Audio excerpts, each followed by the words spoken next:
A service of KIBMradio.com, the Internet's home for an all old-time radio.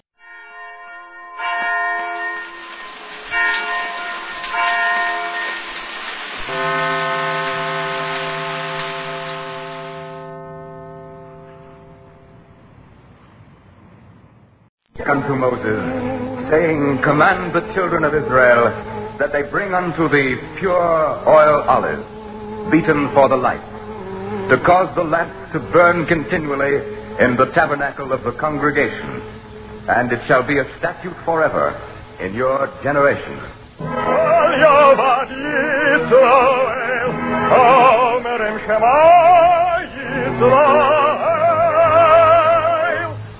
The eternal light.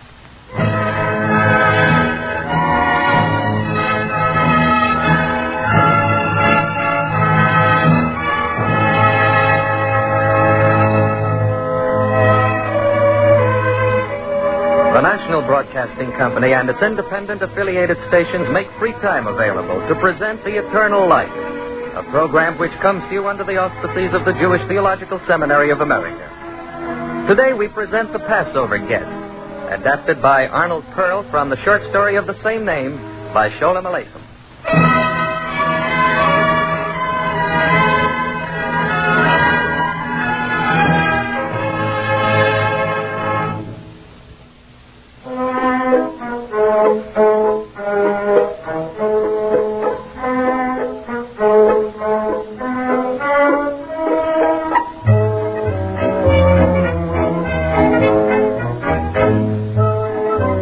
Imagine that to your village one Passover, there should come a stranger. And imagine, like me, Fidel Chaikin, you had never seen a stranger in your life. And add to that he comes from a land 2,000 miles away and wears a striped robe and a fur cap, and his voice is like a harp. Imagine he is filled with stories of oranges and dates and camels and deserts and...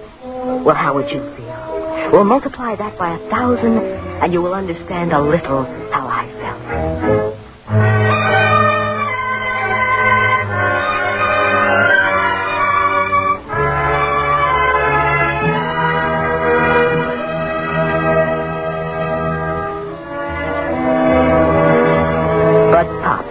Would Papa let me run down with the other kids to see him? No. Papa insisted I must come look at the garden and the orchard like we did every morning. Just as if nothing was happening in the village. Well, the potatoes are coming along fine. Don't you think so, Five-O?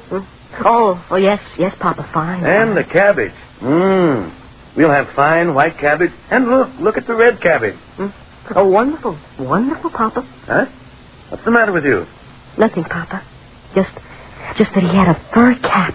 Who? The stranger, Papa, from over the desert. Oh, he'll wait. Oh, look at those onions. Look.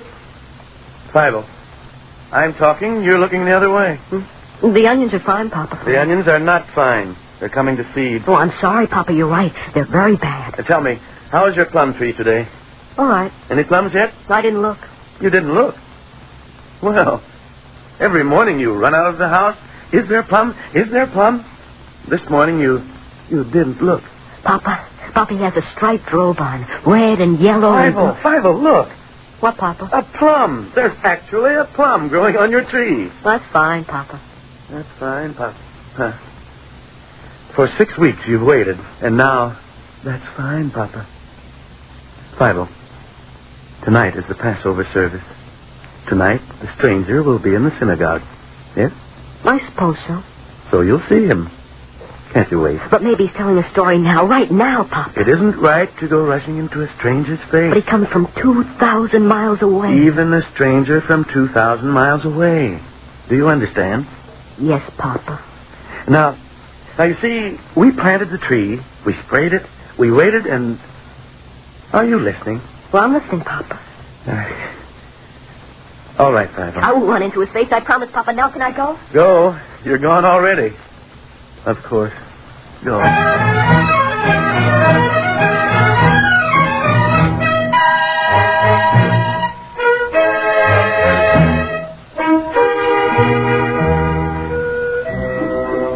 Now I ask. Potatoes, cabbages, a new plum. Papas are very funny sometimes. But the main thing was, I saw the stranger. True, I had to look over Beryl's shoulder and under Chaim's legs and past Yitzhak's ears. But I saw him, and he had on the fur cap and the striped robe. It was silk. And I saw him maybe 10 whole minutes as he stood there talking to our rabbi, and then he went into the house. But I saw him.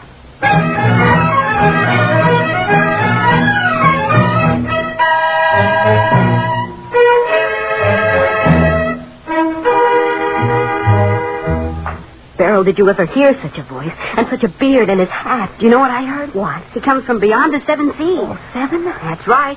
And also over the desert. Really? And I'll tell you something else. What? In the synagogue at Passover, where do you think he's going to sit? Where? 2 seats away from my father's seat. No. And guess who sits next to my father? Me. So I'll be 3 seats away from him. 3 seats. Oh, you'll almost be able to touch his robe. Almost. I will touch it. You'll see. Oh, you're very lucky. Will you tell me how it feels? Well, what'll you give me? Oh, anything. A plum. We've got a plum growing on our tree. Oh, your plums aren't as good as ours. Well, what do you want? Nothing.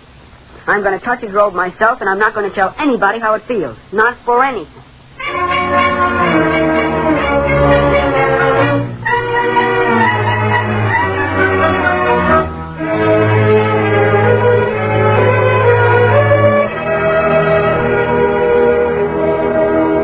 In our village, some of the children are selfish.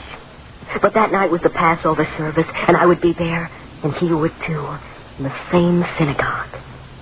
The service? Well, I don't have to tell you. It's always wonderful. Such singing, such praying, such joy.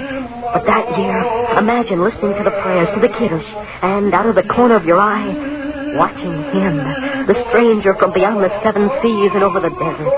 Even 11 seats away, it was wonderful.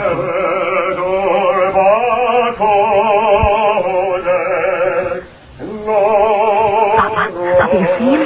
That's why I had to, Papa. I understand. Does he wear a robe like that every day, Papa? I don't know. Blue and red and yellow. Isn't it beautiful, Papa? Respect the service. Papa, isn't he wonderful? I know. Oh, such singing, such praying, and such a stranger. Never in my whole life. Never.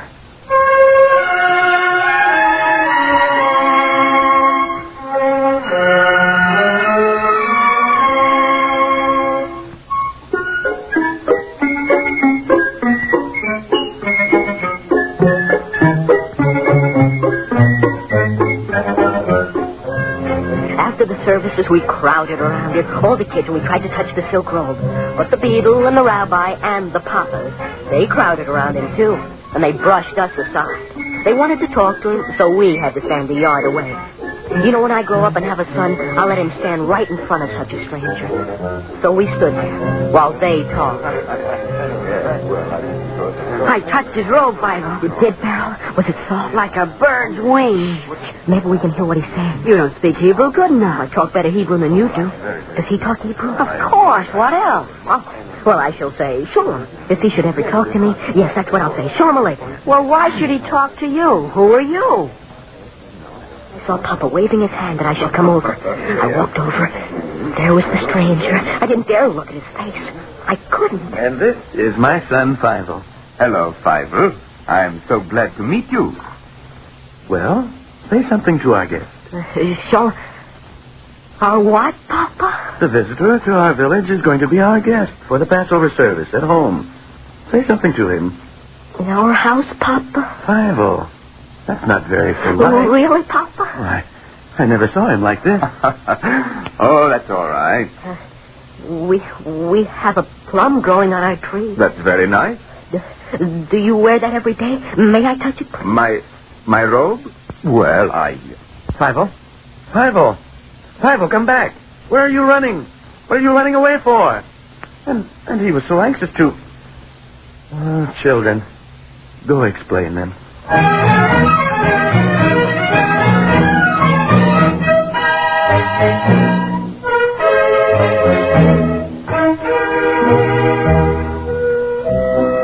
I had to run away.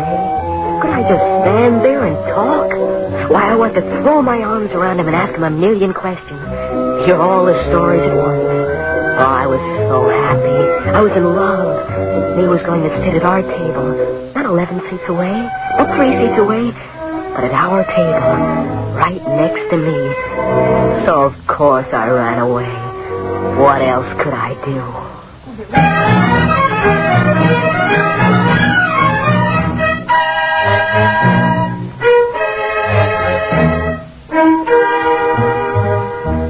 Is it really true, Fido? Is what true, Beryl? That he's staying at your house. Well, certainly. Why, what about it? Listen, if I came over to your house, could I see him? Well, not inside the house, of course not. Well, suppose I stood and looked through the window. Well, I'll have to ask Mama. Oh, you could do it? What'll you give me? Well, I'll give you a plum. I've got a plum. Since when? My tree got a plum this morning. Oh, come on, Fido, just outside the window. I wouldn't make any noise. Well, all right. But I haven't got time to sit and talk to you. At the Seder tonight, he's going to sit here, and I'm going to sit right here next to him. Guess what else? What? Guess where he's going to sleep? Where? My bed. Really? Uh-huh, my bed. All night long. Well, where are you going to sleep? On the sofa. Goodbye, Beryl. And you can look in the window if you want.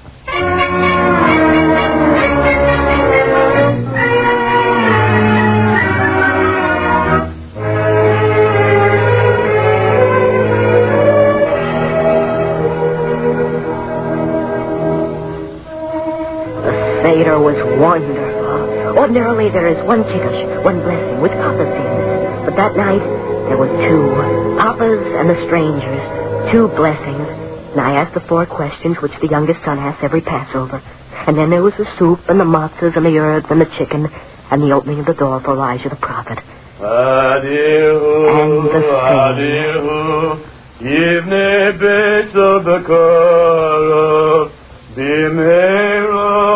singing. Papa sang the Adihu.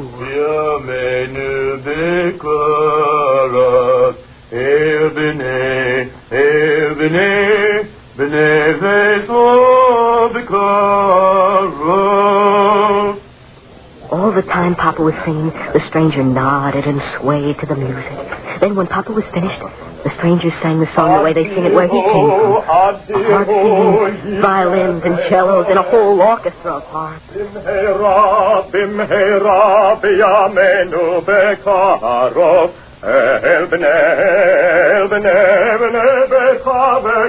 sang, I could see the deserts and the 7 seas, and the oranges and the camels. All of them.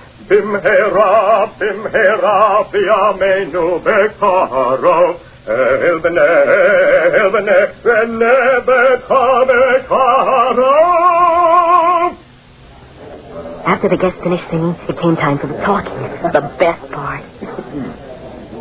Where are you from? What's your name? What is it? Where you come from? Tell us your story. Please tell someone. Just a minute. Give our guest a chance to draw his breath. Now, one at a time, if you have questions. All right, Papa. Please, sir, what is your name? And do you have stories to tell? My name first. My name is Ayak Bakar, Gashal Damas Hanos Vasam San Khafaftatak. All that?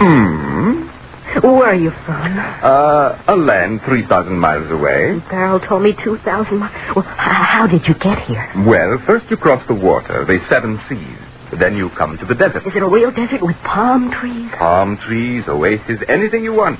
It takes 40 days and 40 nights to cross. On foot? No, we go by camel.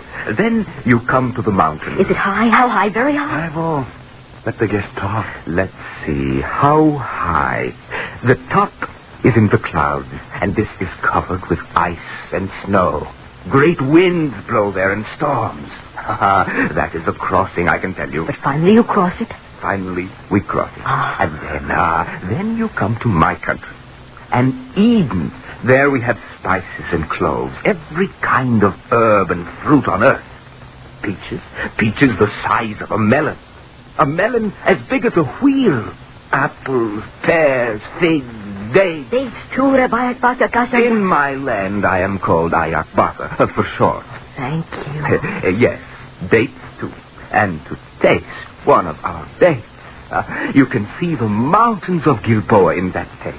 You don't have olives, do you? Certainly olives. Plums? As big as your head. Cold plums? On the trees, they grow cold. Really? Anything you care to name. Nuts, silk, pepper, pheasants, jewels. Jewels? Pearls. Pearls grow in my country like plums here. And fruit ripens in one day. Tell me about the pearl. Oh, it is simple. They grow. If you want a pearl, you pick it off. The houses are silver with roofs of gold. And in the road, you pick up a handful of pebbles, diamonds. Diamonds and roofs of silver. Gold. The roofs are gold. The walls are silver. But don't people steal them? Such precious things. Do people steal grass here? Well, naturally not. So where I come from, they don't steal pearls. There are so many of them. Oh. Rabbi Akbaka, you have a temple there, of course? A temple. Like Solomon's. And the singing. All day long there is singing. And such praying. There is nothing on earth like it. Who rules the country? We rule it. The people. Are there poor there? No poor. And sickness? Sometimes a splinter, yes. Rabbi Akbaka, cold plums really grow on trees there? Anything your heart desires, my boy. Anything. It's all there. Everything.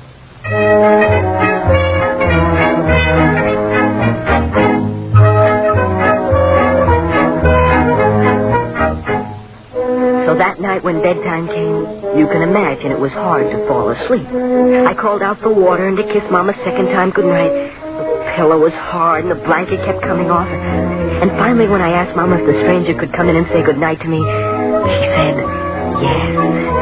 So he came slowly into my room. And he sat down on the edge of the bed. And he talked to me, all alone, just the two of us, him and me. What else would you like to know, my son? It's very far, I know. And you have to cross the desert and a mountain besides the 7 seas. But could a small boy like me go there? Why not? Well, I mean, could I, just for a short visit, could I come with you? If your mama and papa say so, I don't see why not. And I could pick the fruit and the pearls and the diamonds. Certainly. And listen to the singing in Solomon's temple. Anybody can. When are you going back? Tomorrow morning. Could you wait till the afternoon?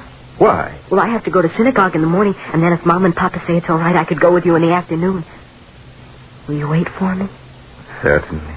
I'll wait. Now, you go to sleep. Good night, Rabbi Akbaka. Good night, Fievel. Rabbi, what's the name of your country? Paradise. On earth. It's a nice name. Good night, Fievel. Rabbi. Yes. Good night. Good night. Tomorrow afternoon? Good night. Good night.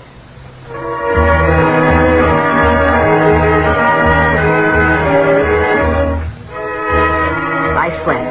Well, I tried to sleep. I put my head face down in the pillow, then face up, then on the side, and the thoughts I had. After a while, my eyes got heavy, and I just thought and thought, with my eyes closed. Those are called dreams. So I dreamed.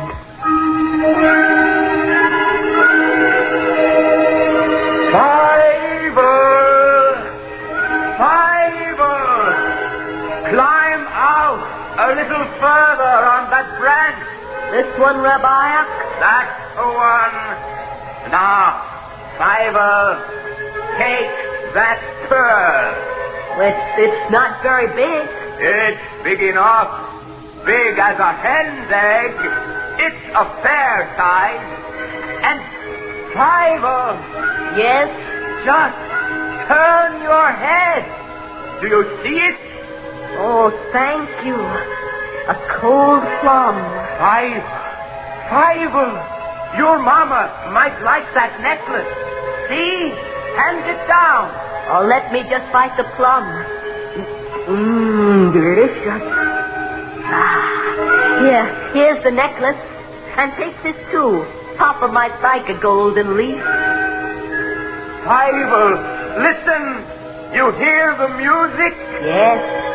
Very nice. That's the temple. Do you want to go? Solomon's temple? Oh, yes. But Fivel, wait a minute. You're not going to walk. How will we go? Don't you see the camels? The little one is mine, and the big one is for you. And as we started out on the camels, the singing was getting louder and lovelier. Suddenly, then, without a warning, somebody slammed the door shut. Like that. Bang! And I woke up. It wasn't a dream. It was a real door, and somebody really had slammed it shut. Wind, maybe. Still dark out. I went to look. No, it wasn't the wind. It was the guest, the stranger. He had left our house and slammed the door shut in the middle of the night. I ran to the window and called out after him. Rabbi Baca, Rabbi, wait. Go back to sleep, little boy. Wait, where are you going? Go back to sleep. You'll wake everybody up. Where are you going? What time is it? 3 o'clock. Go back to sleep. 3 in the morning? Then why are you going? Go back to sleep. But you said you'd take me. Don't go yet. I didn't ask Mama yet. You said you'd wait till the afternoon after synagogue. You remember you said that. I can't take you. Goodbye, Fivel. But you said I could come with you. You said I could find the fruit and the pearls.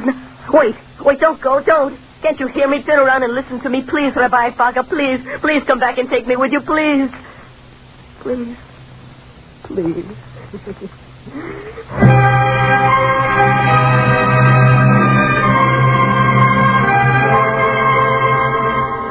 I stood there at the window, and I cried. I don't know how long. Long after I couldn't see him anymore. Long after. And then, I don't know how. It's all right. Someone was talking to me. Things happen, my boy. First, I didn't hear him. My boy. Then finally, I knew it was Papa. Papa was talking to me. I know how you feel, my son. I know how you feel. He went away, Papa. Fivel, you're a big boy. Try to listen to me. He said he couldn't take me. There isn't such a place as he said, is there, Papa? It was all made up. It was only a story like in a book, Papa. I want to explain something important to you, It was Fivel. all a lie, wasn't it, Papa? He was only lying. Try to listen to me, my boy. No pearls on the trees and singing in the temple. No such place. No, my son. Not the way he said it. But there is such a place. Then why didn't he take me? Why did he have to run away? Fivel, let me talk. Try to listen. Will you try? Yes, Papa. The guest told you something that wasn't true, Fivel. He said he could take you there. That wasn't true. You see, there is such a place, but no one can take you there. You must go there yourself. You must make it yourself. What do you mean, make it? I don't understand, Papa. The pearls, the singing, the happiness, it's there, Fivel. But not across the ocean and over the desert. And no one can take you there. It's inside yourself. Inside me? That's what our guest didn't know, Fivel.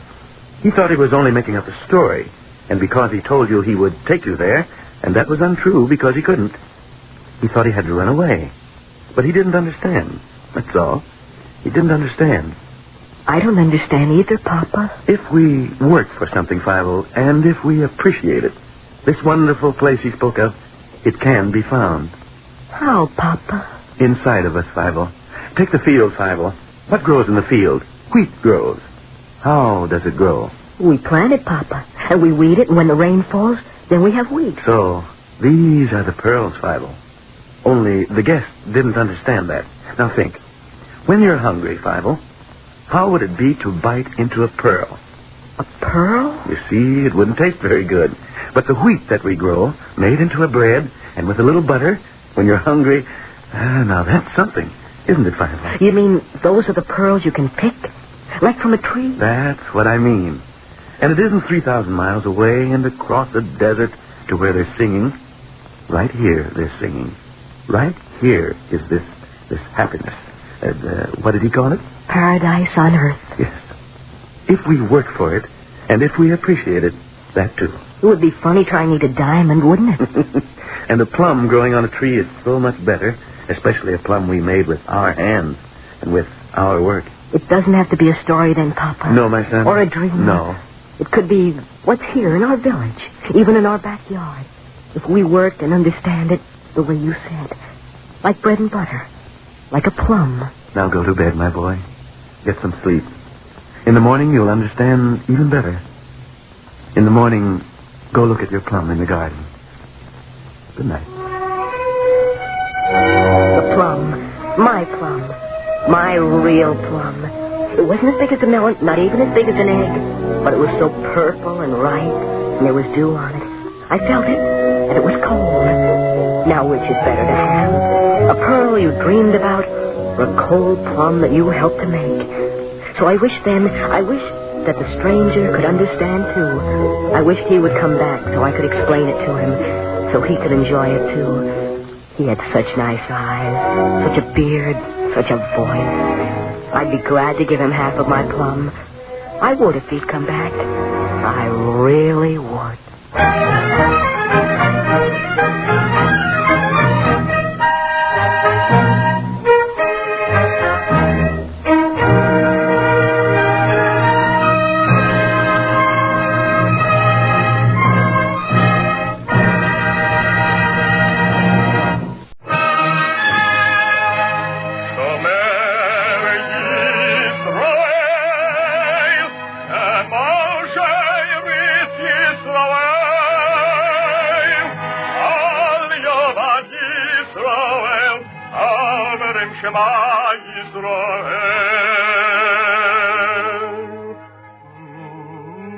And the Lord spake unto Moses, saying, Command the children of Israel that they bring unto thee pure oil olive, beaten for the light, to cause the lamps to burn continually in the tabernacle of the congregation. And it shall be a statute forever in your generations.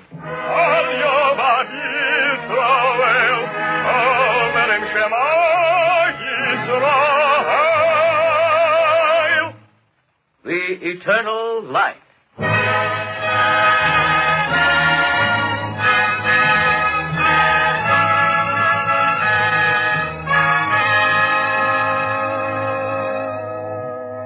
The National Broadcasting Company and its affiliated independent stations present The Eternal Light, a program which comes to you under the auspices of the Jewish Theological Seminary of America. Today we present an original drama entitled And There Was Light, written by Alan Sergel.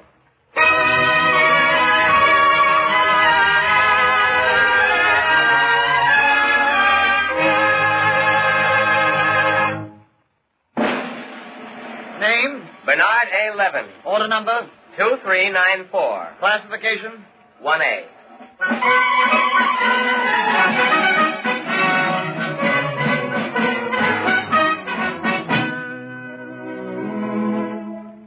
That's how it started, my story. As simply as that. As simply as it had for 12 million other fellows. Bernard A. Levin, 1A. But it didn't stay simple very long. I soon began to develop a very big name in the Army. Bernard A. Levin, 3224-1931. Bernard A. Levin, 3224-1931. Infantry. Corporal Bernard A. Levin, 3224-1931. Infantry, European Theater of Operations.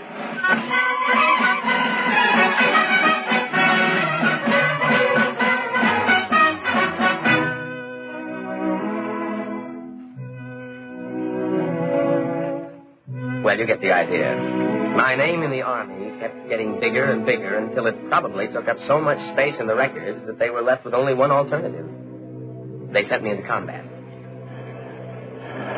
But after 30 straight days in the line, my name and limbs were still intact. So they shipped me back with my company to what they call a rest camp. And that's where my story really begins. In a bivouac area behind the front lines. Bernie! Hey, Bernie! Here I am, Johnny, back at this barn here. What do you want? Oh, Bernie, I've been looking all over for you. Get your old body off that rock. There's good news tonight. Marlene Dietrich's in the area. Marlene Dietrich? Yeah, with the USO show. Jimmy's saving our seats. Yes, but I've got a letter to finish. A letter? Don't you realize, Corporal Levin, that it's a direct violation of the Articles of War to be writing letters when you could be watching Marlene make with a musical saw? Yes, sir, General, sir. It won't happen again. Well, I'll see that it doesn't. One more violation like this, Corporal Levin, and we'll be forced to send you home. Oh, seriously, Johnny, I'll be with you in a minute. As soon as I finish this last sentence. Okay, but hurry it up. Hey, what are you writing there, Chinese? No. No, it's Hebrew. Hebrew? Well, do you write Hebrew backwards? All the time. Well, cut off my stripes and call me Private. Where'd you pick it up? In school. Hebrew school.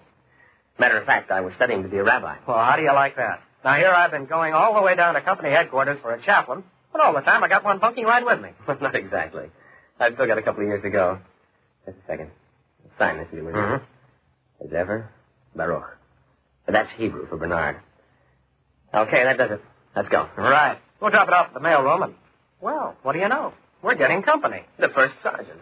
I didn't know he cared. Hey, what's up, Sarge? You come down personally to take us to the USO show? I've been looking all over for you two. Where you been hiding? Now, don't tell me it's a company order and we've got to go see Marlene Dietrich. Cut the wisecracks. There's not going to be any Marlene Dietrich. You mean she didn't show? She showed all right, but you guys ain't going to. Meaning? Meaning there's been a change in orders. We're moving up.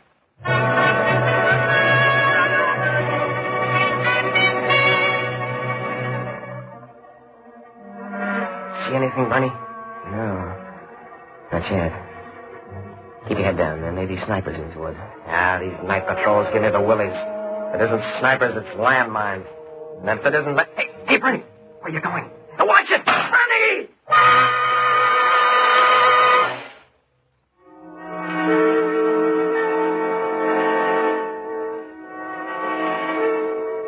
How is he, Doctor? Captain. You mean Corporal Levin? Yeah. How is he? Friend of yours? My best. He's blind.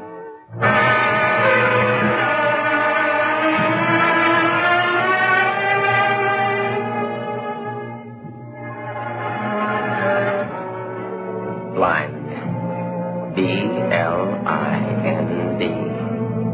Blind. You keep saying it to yourself because you don't really believe it. Because it's impossible. Blindness, like death, is something that happens to the other fellow, not to you. A wound? Yes. Loss of a limb? Maybe. But blindness? It's too absurd. That's what it is, absurd. One big practical joke. The thing is to fight the joker. That's it. Fight. Fight. Fight. I'll fight. That's what I'll do. I'll fight. Let me go. Let me see. Nurse. Fight. Nurse. Fight. A sedative, quickly. Fight. That's it. Fight. The arm. Fight. Fight. Fight.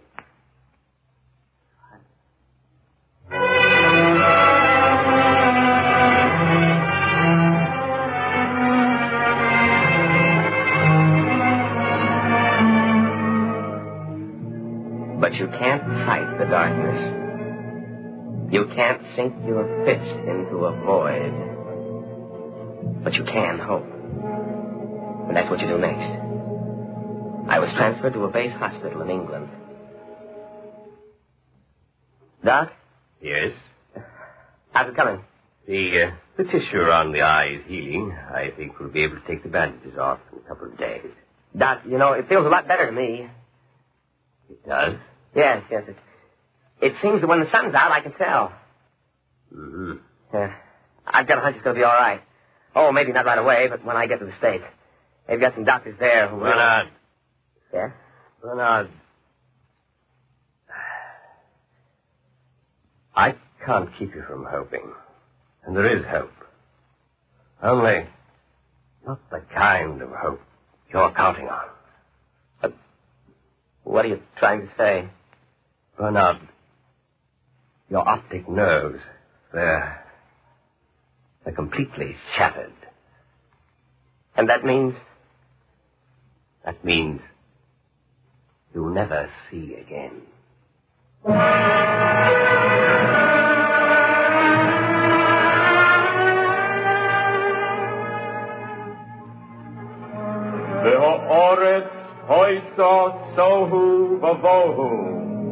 And the world was without form and void.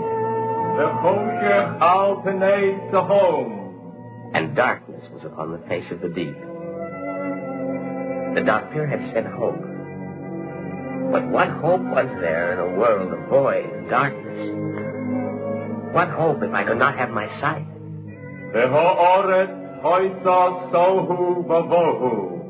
And the world was without form and void. the Bolshek al Pnei Tehom. And darkness was upon the face of the deep. That phrase from Genesis revolved in my brain, and Genesis.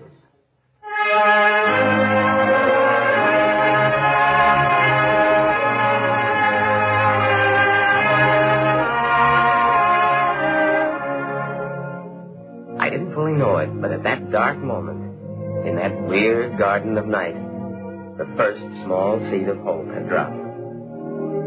But it was, after all, just a seed. And my despair was a mountain. A mountain I was carrying on my heart. And what chance had a seed to press through a mountain? What chance had hope in that dark moment of utter hopelessness? A great chance. Huh? Oh, I'm sorry. I thought you were awake and listening. You see, I'm blind, too. Oh, who are you? Where'd you come from? My name is Reverend Canon Turner, Church of England. Your nurse brought me to your bed. I asked her to let me speak to you alone. But you were saying something. What were you saying? I was saying that your doctor wrote me that you were a Hebrew student. No, not that. You were saying something about a great chance. How did you know what I was thinking? I didn't. Or rather, maybe I did. I often find that we blind seem to understand each other without communicating. But actually, I was just saying that there is a great chance that Leopold Dubov might be able to help you when you return to America. Leopold Dubov? Is he a doctor? No. At least not a medical doctor. But this Leopold Dubov, if he's not a doctor, how can he help me? How can anybody who's not a doctor help me? There are other ways to help an affliction than through the body. Not the bodily affliction. There is no other way. This is no imaginary illness I'm suffering from. It's real. I'm blind. I can't see. What can anybody give me if they can't give me sight? They can give you insight. Insight?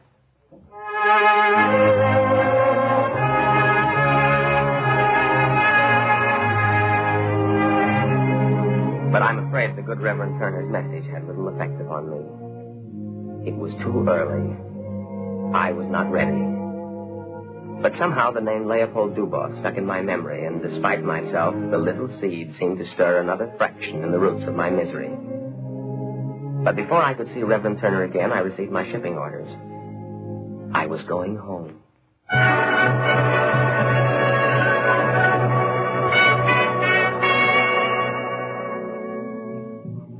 Home. Out of the ranks of the army, into the columns of the sightless. I met my family, but that's another story.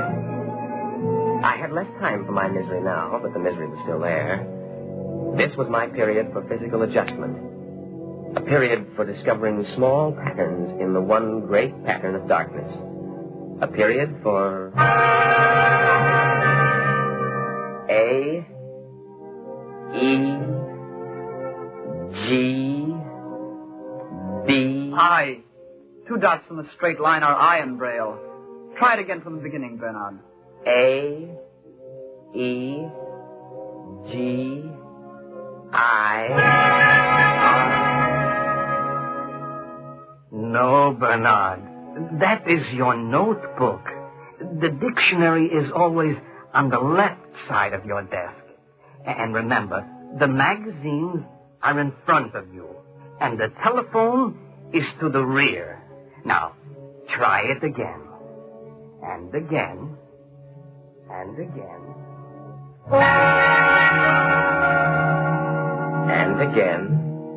And again. Until after many months, I finally memorized the patterns. The forms were impressed on my brain. My eyes had their crutches. And my spirit? My spirit began to hobble, too. And the crutches of my spirit turned out to be my memory.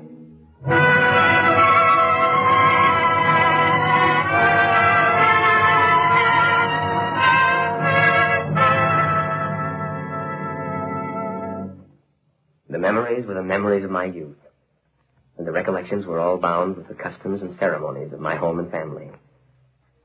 I saw myself as a child again, A child in synagogue on Simchas Torah, the happiest of the Hebrew holidays. The day when the whole congregation marches joyously down the aisles of the temple, carrying the Torah, the Bible scroll. I could hear the cantors singing with happiness. Isn't it fun, Papa? Marching down the aisle, singing and carrying the beautiful scroll? Yes, Bernard. It's a day of real rejoicing. The day on which we have concluded the reading of the last beautiful story in the Bible. Then does that mean we won't read any more stories from the Bible? Oh, no, my son. That means we begin reading them all over again from the beginning. Come, Bernard. Rejoice. Be gay.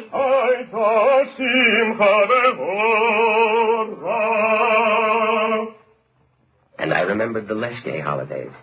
Rosh Hashanah, the solemn Jewish New Year. Yom Kippur, the Day of Atonement. And the saddest holiday of them all, Tisha B'Av.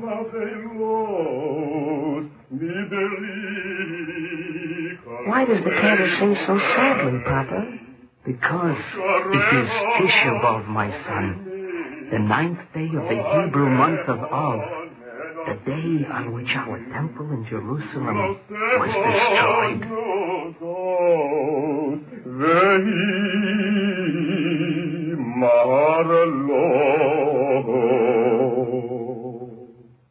But I even drew sort of a happiness from the memory of Tisha B'Av, and from Purim, and Sukkot, and Passover, and from all the other holidays, and from the Sabbath, too.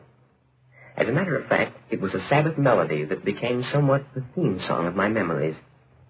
Whenever I fell into one of my reveries, it always began with the cantor on Saturday singing,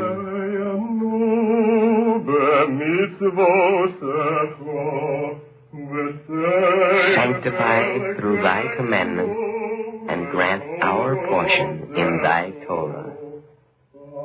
Those were the first words. And it was those words that one day introduced my most frightening experience since the day I had first been stricken blind. I was sitting in my room as usual, and as usual I had settled myself to reminisce. And just as always, the music started in my brain. But then it stopped. I tried again. This time I heard nothing. I knew that something serious was wrong. Papa! Papa! Yes, son. What's happened? Papa, I can't see. I know. No, I don't mean that. I mean, I can't see in memory. Oh, I expected that. What? Not so soon, but I expected it. You expected it? It isn't that you can't remember, son. It's just that your memories are no longer satisfying. They've gone dry within you. I don't understand. Memories, Baruch, hopeful ones, are the reservoir of the spirit. And like a reservoir, they too can go dry. Unless, of course, the spirit pumps new hope, new meaning into them. But where does the spirit get this new hope that it pumps? From the same place as any reservoir. From the source. What is the source? My source. Where could I go for hope? Baruch, where have our people always gone for hope? The Bible? Yes, the Bible. Of course. Why didn't I think of that? That's what Reverend Turner was trying to tell me. Insight to take the place of sight. Papa, you must get me a Hebrew Braille Bible. Right away. Baruch. Baruch. What, Papa? Baruch. There is no Hebrew Braille Bible.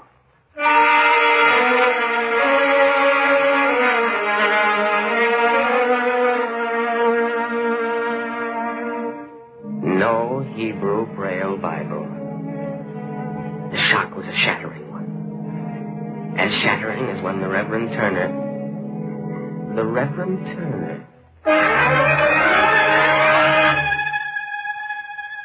a great chance that Leopold Zubov might be able to help you. Leopold Zubov? Is he a doctor? No. At least not a medical doctor. But he's a great man. I know. Leopold Dubois.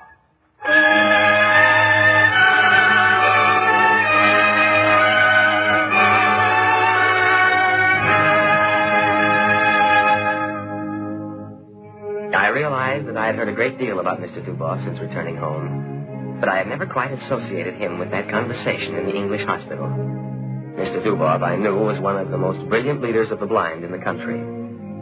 I knew also that he had perfected a Hebrew Braille code, for I had actually begun to study it. I decided to write to him instantly to ask what he knew about the prospects for a Hebrew Braille Bible.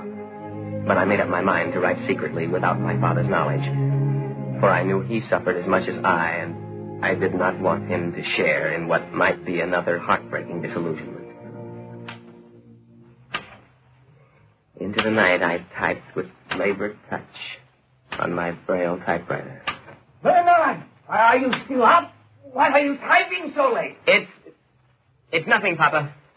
Nothing. I finished the letter. Read it with my fingers.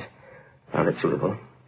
Was just about to stuff it in an envelope when I remembered the address. I didn't know the address. I thought of breaking down and asking my father. But now the fierce, unreasoning pride of the blind had gripped me. I had to think of an angle. I did think of an angle.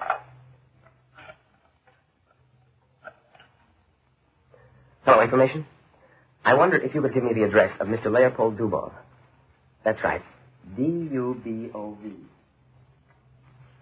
I printed the address carefully, guiding my pen with a ruler. Wrote out my return address, placed the letter in the envelope, sealed it, and I withdrew. The next morning, I walked to the corner mailbox. The letter was on its way.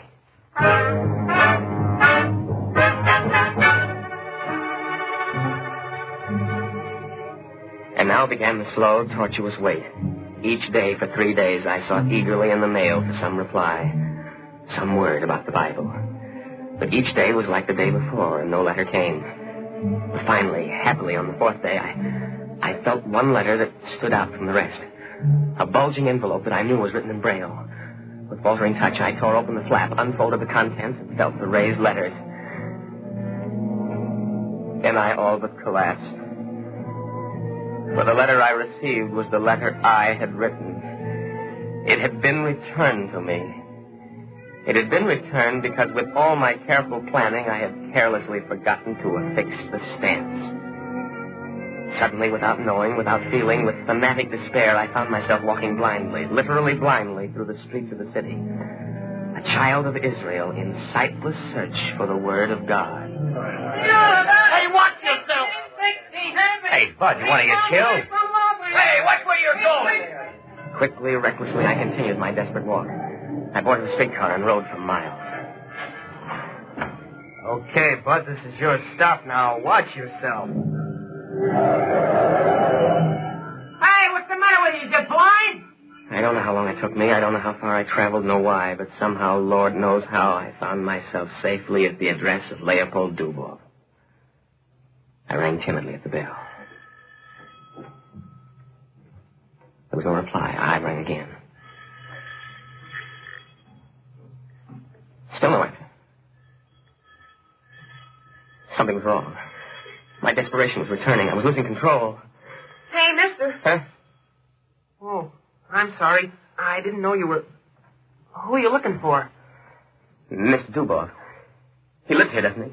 Nobody lives there. That house is empty.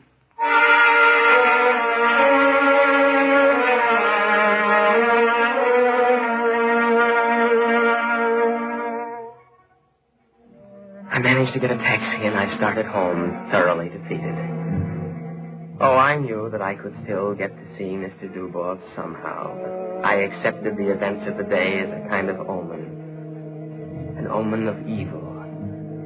A positive indication that Leopold Dubois could do nothing for me. That the blind would never see the Word of God. I got off at my house, and slowly I climbed the stairs to my room. Well, look. There you are. We've been looking all over for you. Where have you been? Nowhere. We've been searching everywhere. You've got company. I don't feel like seeing anyone. Oh, but this is special company. Here in your room. Please don't get up, Mr. Dubov. Mr. Dubov. I didn't tell you before because I was afraid he wouldn't come. I didn't want to raise your hopes. But I confess I had a hard time finding him, too. He moved recently. Nobody seemed to have his right address. But why is he here? I am here to see you, Baruch. See me? Your father said you were interested in the progress of the Hebrew Braille Bible. Will there be one soon, Mr. Dubov? Mr. Dubov and his associates have been working on one for 15 years, Bernard.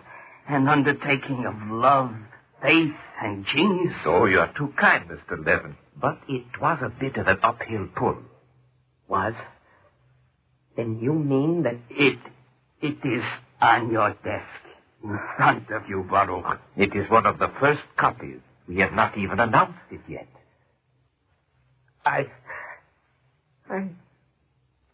Read it, Baruch. Don't just touch it. Read it. And the earth was without form and void, and darkness was upon the face of the deep.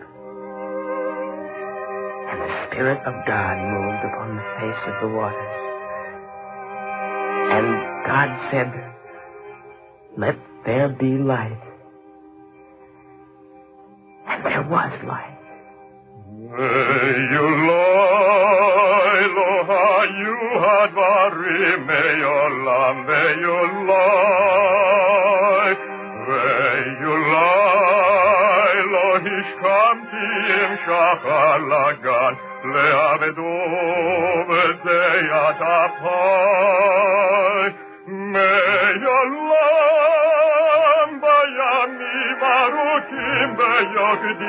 Arukim beyokedim shelkatir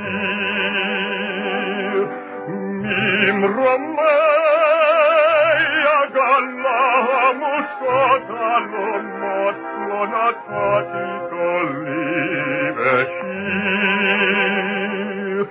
Me'olam lo tiharti B'tchel leshakdor uvetom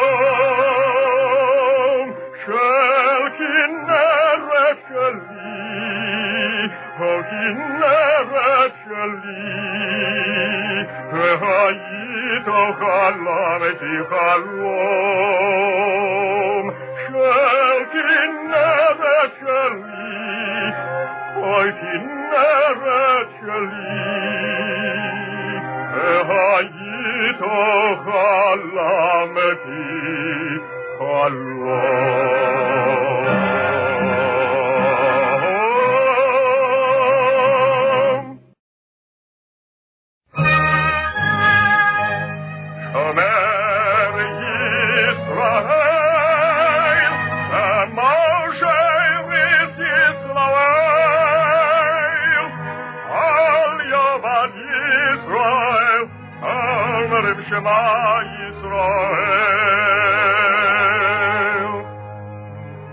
And the Lord spake unto Moses, saying, Command the children of Israel that they bring unto thee pure oil olive, beaten for the light, to cause the lamps to burn continually in the tabernacle of the congregation.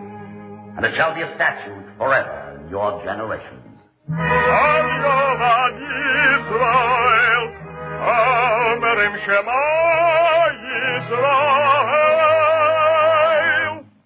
The Eternal Light.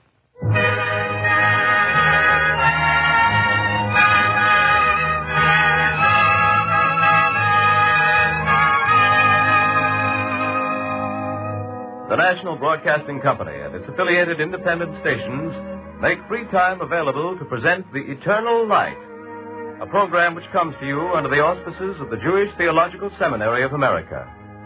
Our program today is Morton Wishengrad's adaptation for radio of the narration from the scenario The House in the Desert, a documentary film written by Joseph Krumgold for the United Palestine Appeal. Peter Capell is the narrator, and John Gibson plays Isaakovitz.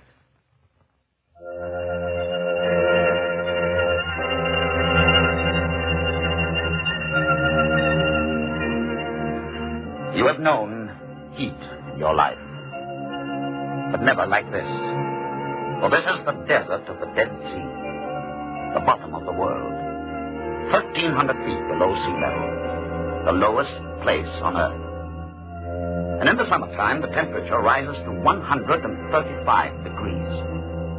The hotness of the salt earth, the rising mists of the salt sea, and the desolation of the land of Sodom and Gomorrah, where there is nothing except emptiness and a curse of God.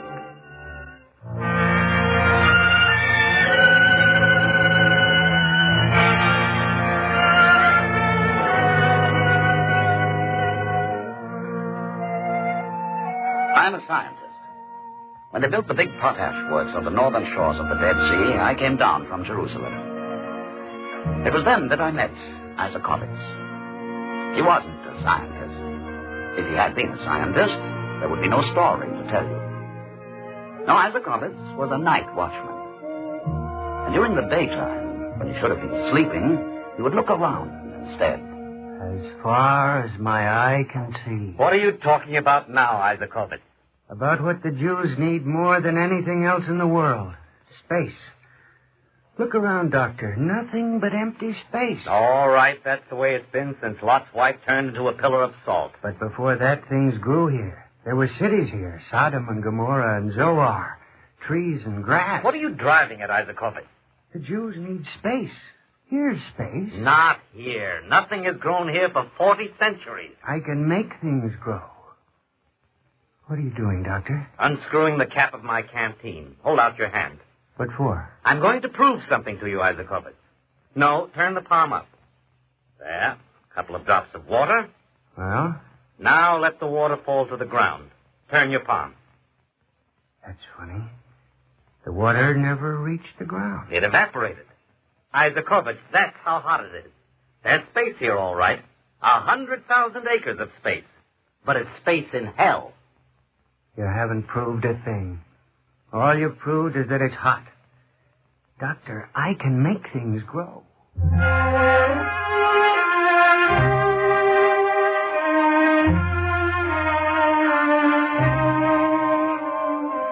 He was pathetic. The little man with stooped shoulders and nearsighted eyes, and a large, insane conviction that things could be made to grow and people could live in the desert of the Dead Sea. It was 1939 when Isaac Kovitz began to annoy the agriculturists at Rehoboth and in Jerusalem. He would go around timidly knocking at doors.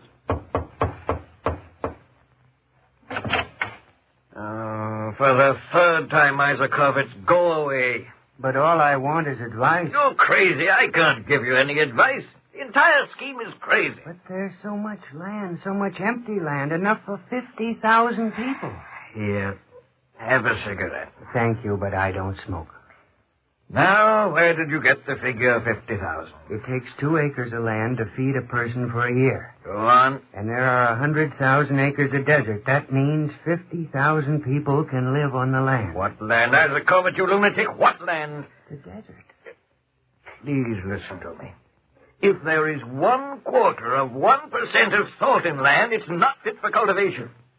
Do you know how much salt there is in that land? 2%? 17%, Isaac Kovitz. 1, 2, 3, 4, 5, 6, 7, 8, 9. I can count. Besides, you don't have to raise your voice at me. I can't help it. I could mix some fertilizer with the soil, about half and half. Didn't you hear a word I said? Of course I did.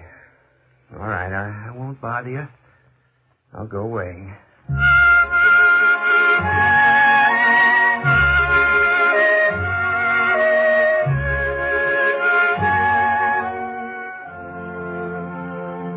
So Isaac Kovitz went away.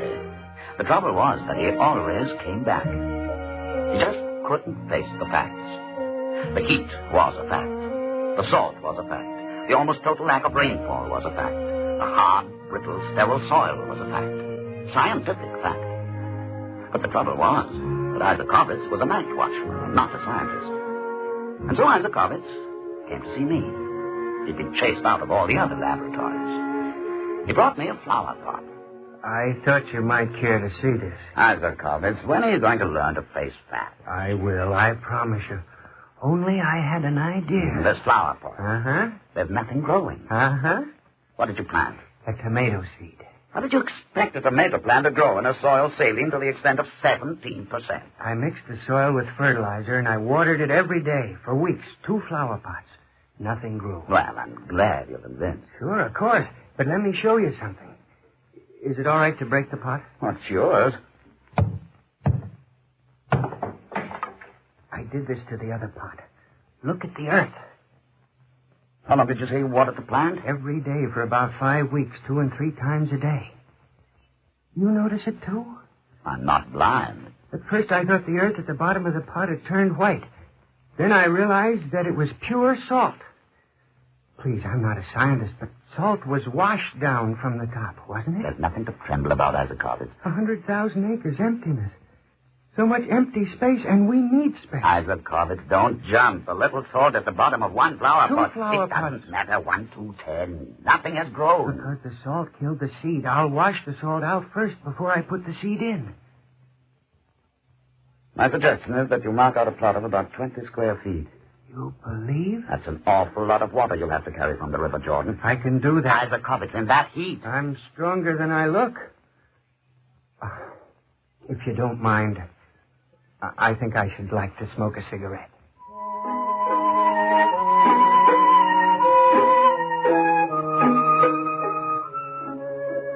For months, I and my colleagues will explain the problem. We have recited the hard, unyielding, scientific facts. And in return, Isakovitz had recited his dream. He was a fool. He refused to face the fact. He absolutely refused. He insisted on trying to decipher a scientific puzzle with his heart. And so now he went back to wash the soil out of 20 square feet of soil. And for months, he worked alone to grow life in that soil. And all he grew was the dread Jericho boil. He wasn't a good patient. The doctor had to be a little sharp with him. Do what you're told, Isakovitz. Yes, Doctor. You've got a dangerous ulcerous growth. Yes, sir. You've got to keep off that leg. Yes, sir. And until it heals, you're not going to do anything foolish like carrying water on your shoulder, making 50 or 60 trips a day in that heat. That's ridiculous. You understand? Yes, sir. You're my patient, Isakovitz. You're not a one-man, 2-footed irrigation system. Yes, sir. And it's bad enough you have to work at night. From now on, you're going to rest during the day. That's plain, isn't it? Yes, sir. Now, is there anything you want? Will you mail this letter for me? Certainly. It's to my friend, the scientist. I'm reporting that the topsoil is entirely free of salt. It's sweet to the taste. And that maybe tomorrow I'll start mixing in the fertilizer. Doctor, you're not mad at me, are you?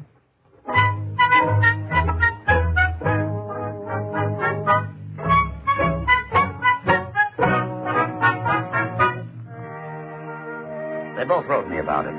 It was amusing, except for the curious circumstance that even when you smiled at Isakovitz, you couldn't laugh at him. And so he mixed the fertilizer into his 20 square feet of soil, and dipped his gallon buckets into the waters of the Jordan. Slowly, painfully carried them across the hot, salt-crusted ground to the little plot he had marked out.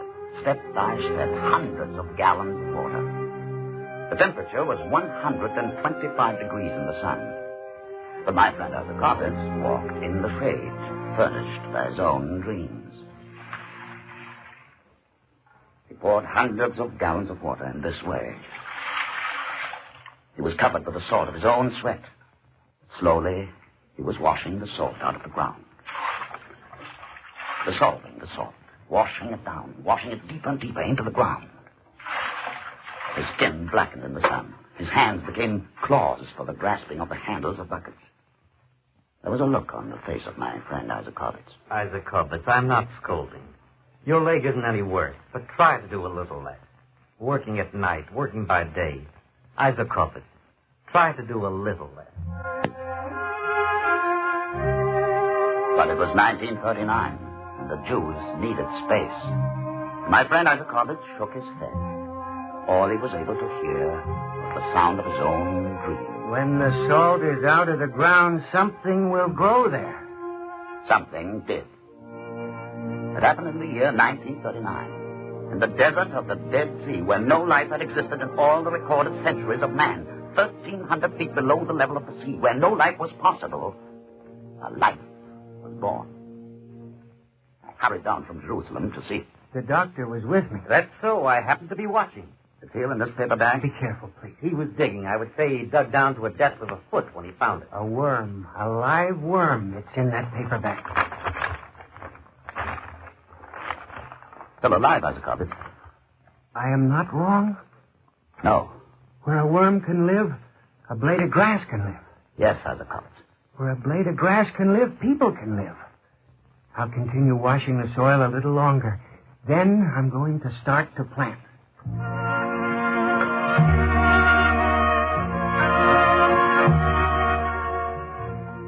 Science must also have its humility.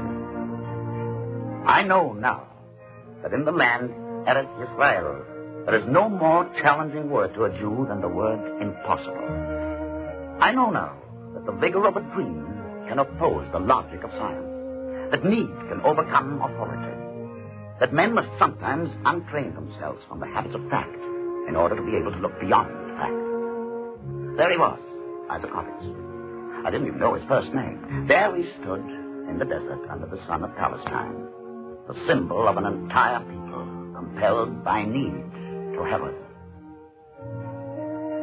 And so I gave my friend Isaacovitz another cigarette and returned to my laboratory. 2 months later, he summoned me again. I have grown one tomato plant. Come. I hurried to him, away from all the facts in my laboratory, down the winding road from Jerusalem, past the yellow of wheat and the green of sesame and the brown of fallow fields, into the land of the Vale of Siddim, where Lot's wife had been turned to salt, where there was no damp of summer dew, where the open sky was held in a pit and drowned by heat and desolation. And where Isaacovitz, my friend, said, Here, from this earth, under this sun, with the water I have carried from the Jordan. Taste it. Taste this tomato. No, Isaacovitz. The first fruit of the desert belongs to you.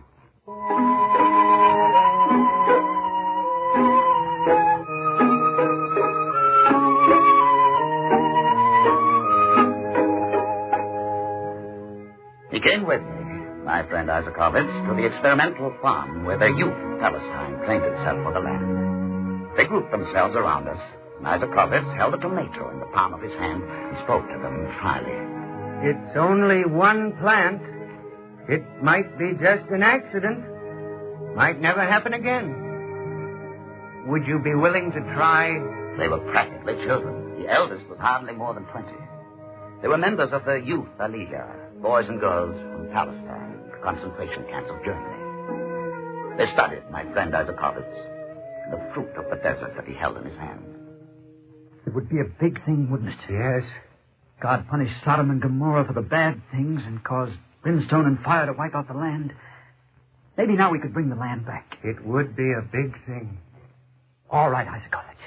Let us all go together down from Jerusalem to the Dead Sea and take the curse off the earth.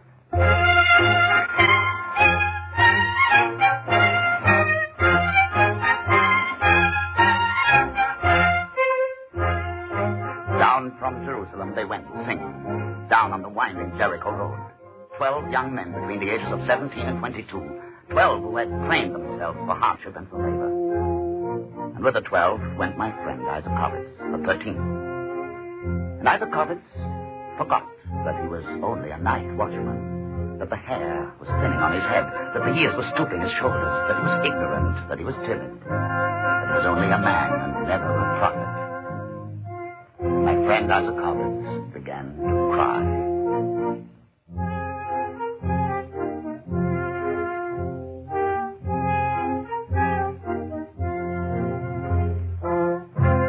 In the desert of the Vale of Siddim, which is the Salt Sea, on July 7th, 1939, they pitched their tents toward a place which once had been the city of Sodom.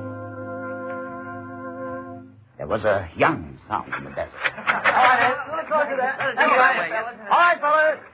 Take it away, Elmo. Oh, save your strength, Ivor. You're going to need it. Now, look. Isaacovitz and I have marked out 3 plots of ground. We're going to plant on those plots first. How do we begin, Shlomo? With 2 steps. First, we wash the salt out of the ground. We've got pipe and we've got a pump. We run our pipe to the Jordan and pump the water in. Well, how do we keep the water from running off? Tell them, Isaacovich. Gershon, Avram, Shlomo, each of you will take 3 boys and build a wall of a couple of feet around each of the plots. Oh, in other words, we're going to make a little pool. That's right. The pressure of the water will force the salt deeper and deeper into the ground. We'll add water to keep the level up. Shlomo, I'm no scientist, so you better tell them the rest. It'll take 3 to 4 months to make 1 dунum of land free of salt and ready for cultivation. But now we can't be sure, because this is a land that's been parched for 4,000 years. Maybe capillary action will force the water to rise and bring the salt to the top, so we'll wash each dунum of land for 5 months to be on the safe side. Everybody understand? Right. And then we plant? No, then we mix in the fertilizer. 5 to 7 tons of fertilizer for each dунum. And we carry that fertilizer on our backs. And then we plant? What do you say, Isaacovich? Yes, Shlomo. Then we plant.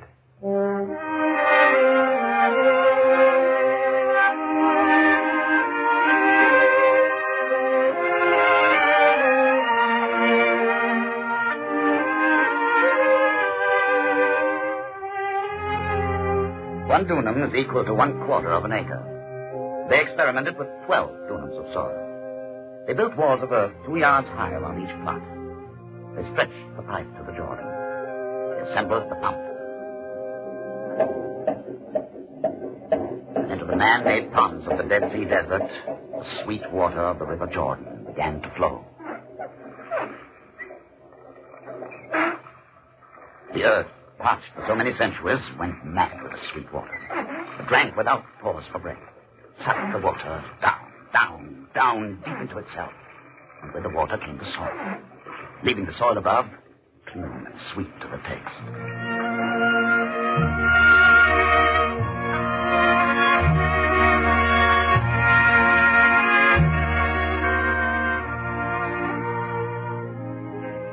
On October 3rd, 1939, a wonderful thing happened. Coming as though from nowhere, she arrived. The first girl to join the settlement. You are Shlomo? Yes. My name is Ruth. That was all that passed between them. But it was enough. Shlomo wrote a letter to his mother in Jerusalem. We could hardly believe our eyes. But there she was, smiling, real. That first Sabbath night she was with us, we felt we'd become a settled community. That's the difference a woman makes. Just being there. She's made our collection of tents a home. There in the desert, in October 1939, a girl named Ruth lit the Sabbath candle. Almighty God, this is our house in the desert, Bet HaArava. Give us strength to cleanse this land of its affliction. Give us patience to abide the heat of the sun, to work 6 days without sickness, and to rest upon the 7th. The wilderness and the solitary place shall be good for them, and the desert shall bloom as the rose.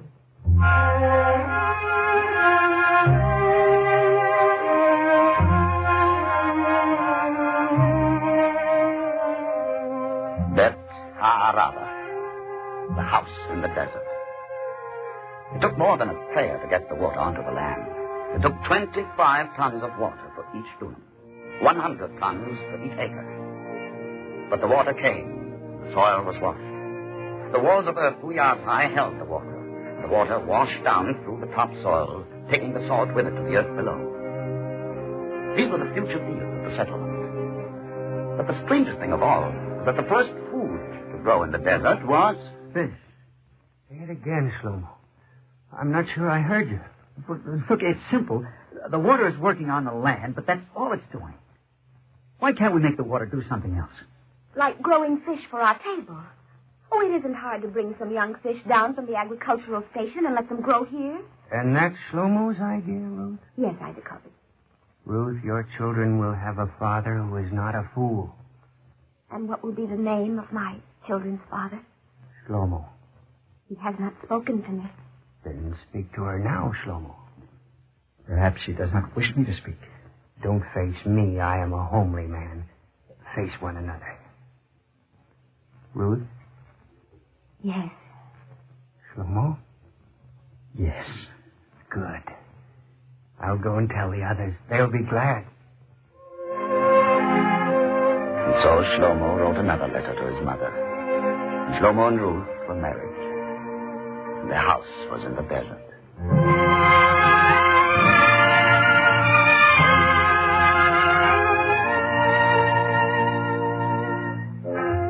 While the water was working on their land, the water drew fish for their table. And then, after many months... It's time! Transfer the fish to the new park. Today we'll let the water for our first time sink into the earth. And so it was done. The fish were transferred. The waters were allowed to sink down, and slowly, gradually, came up, rich, ready to grow the first crop in the desert. They prepared to plant new life in the field. Break open the bags of seed. Mr. Kovic, we're all ready. So they began to prepare the ground for life. But the first of any life to come to Bet Ha'arava was a new man of this earth. Isaac, you will be his godfather. Thank you. His name is Michael. Avram, say to Ruth and to Shlomo what you said to me before. Ruth, he's not only your son and Shlomo's son, he's our son, too. Yes, Alvin. Thank you, Ruth. Now every one of us has a son for whom we must build a home.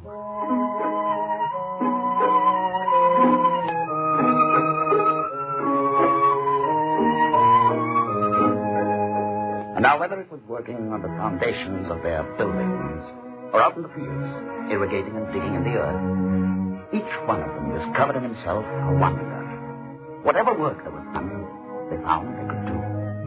Each one found in himself a dozen different talents he had never known was there. It's as if we, too, like the earth of the Dead Sea, have lain fallow for all these years.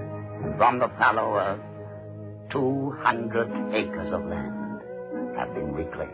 36 tons of tomatoes growing to the acre. Orchards growing fruit. A library with books. A factory for making ice. A shop for carpentry. A nursery for children in our house in the desert. My name is Isaac Kovitz. Once I had a dream.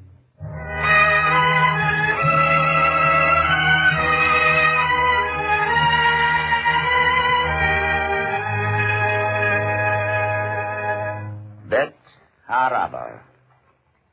They celebrate the facts of redemption.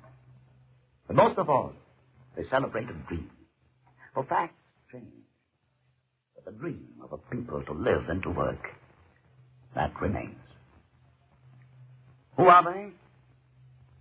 They are Zion, redeeming itself. And more than Zion.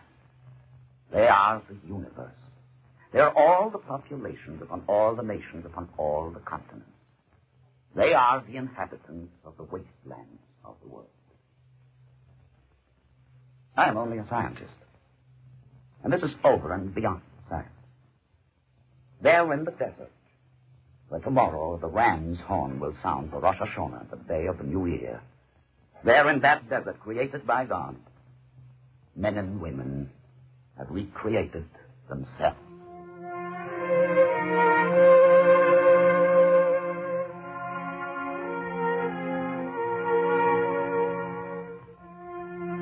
This is our prayer on Rosh Hashanah. All merciful God, be gracious and judgment unto all men. For we inhabit a house in the desert, and we shall not be redeemed until we make our dreams to grow.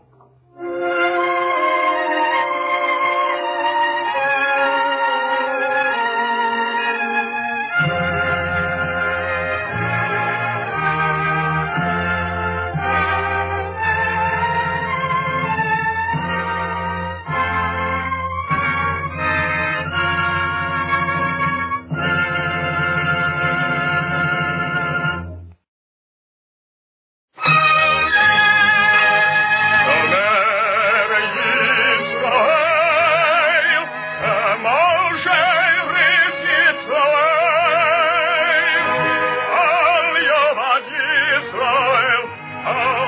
Shema Yisrael. And the Lord spake unto Moses, saying, Command the children of Israel that they bring unto thee pure oil olive, beaten for the light, to cause the lamps to burn continually in the tabernacle of the congregation, and it shall be a statute forever in your generations.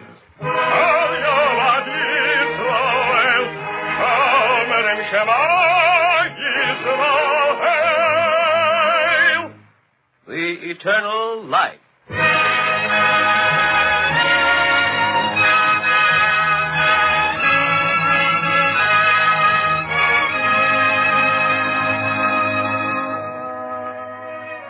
The National Broadcasting Company and its affiliated independent stations make free time available to present The Eternal Light, a program which comes to you under the auspices of the Jewish Theological Seminary of America.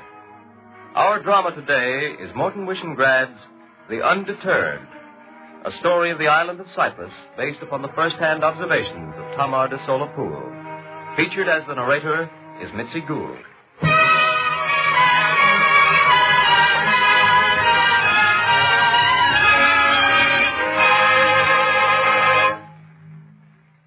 Tell me, have you been to the menagerie lately? Have you seen the bears in their cages, pacing to and fro, hour after hour, tireless, soundless, pacing to and fro? In the Mediterranean Sea, on the island of Cyprus, there is a menagerie, and pacing to and fro, are 17,000 bears. 17,000 human bears. Back and forth, back and forth. They stare out over the running sea from their cages of barbed wire. What are they doing here? Where do they come from? What is their country and what is their people? Ask the questions. These are the questions of the book of Jonah. Ask them, and the bears answer, Ivri Anochi. I am a Jew. These are the liberated, behind barbed wire. Behold, I proclaim for you a liberty, saith the Lord, a liberty unto the sword, unto the pestilence, unto the famine, and unto captivity.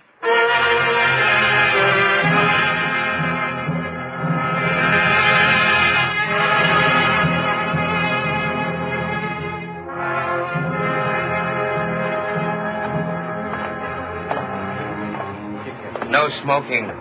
Douse all lights. Show no lights. The beginning, darkness. Lively up the gangplank, but no noise. The beginning is in silence, darkness and silence. Get below deck. Use both hatches. The beginning is fearful and hunted. On 100 ships, leaky ships, obsolete ships, condemned ships, hulls rusted and timbers rotten. One-way passage. Ready, cast off, sir. From Ancona on the Adriatic and La Spezia in Naples. Signal the engine room. Aye, aye, sir. One-way passage to a menagerie.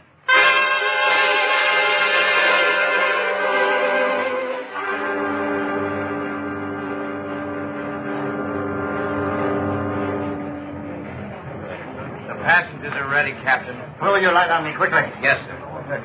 Can you see me? Yes. Douse your light. Yes, sir. Now, listen to me. We are only in the channel. We're badly overcrowded. Is there anyone who has changed his mind and wishes to go ashore? You don't understand. This tub has room for 100 people. I've got 1,000 aboard. Who will go ashore? Raise your hands. Nate, flash your light on me. No hands, Captain. Douse the light.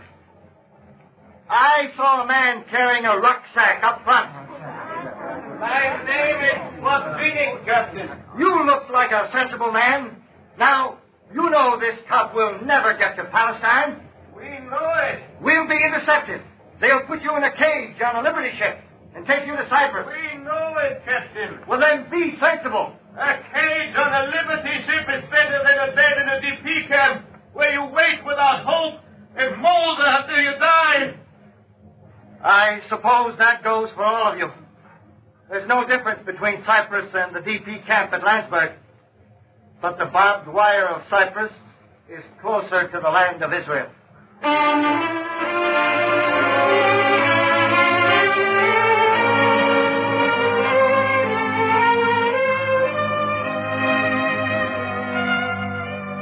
slain of the Lord shall be at that day from one end of the earth, even unto the other end of the earth. They shall not be lamented, neither gathered nor buried. They shall be dung upon the face of the ground. Weep ye not for the dead, neither bemoan him, but weep sore for him that goeth away, for he shall return no more, nor see his native country.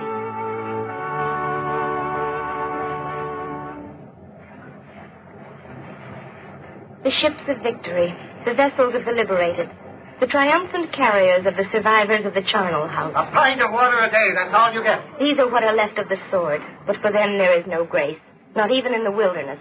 Hold on to your paper bags. You'll need them when you're seasick. Fed with wormwood, given the water of gall to drink, and a paper bag. Captain. Yes, what is it? We're approaching the Straits of Messina. Very good. Everyone, all men, women, and children, get below deck. But Captain, that isn't possible. There are 1,000 people. You had your chance to go ashore. Now go below deck. But why? The Straits of Messina is why. They're narrow. People on deck can be seen and reported. You'll never even get to Cyprus. But some of the women are pregnant. Some of the men are sick. They can lie on deck and we'll cover them with a tarpaulin. Now the rest of you go below. For how long, Captain? 2 hours, maybe 2.5 hours. It's been done by others before you. Don't ask me how, but it's been done. Now you have to do likewise.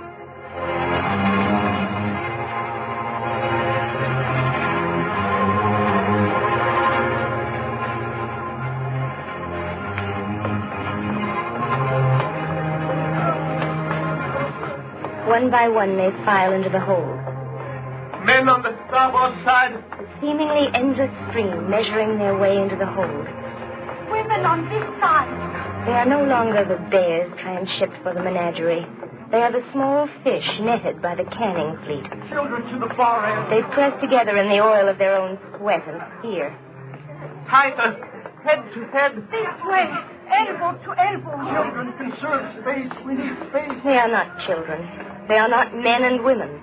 Closer together. They are spoons in a box. 906. Closer, please. 921. Make room for the spoons in the box. 938. Head to head, knee to knee, elbow to elbow. 944. Can't you get a little closer? 959. Heart beating. Easy, you've got 2.5 hours to go. 980. 980 neatly packaged human beings. No noise. We're entering the Straits of Messina.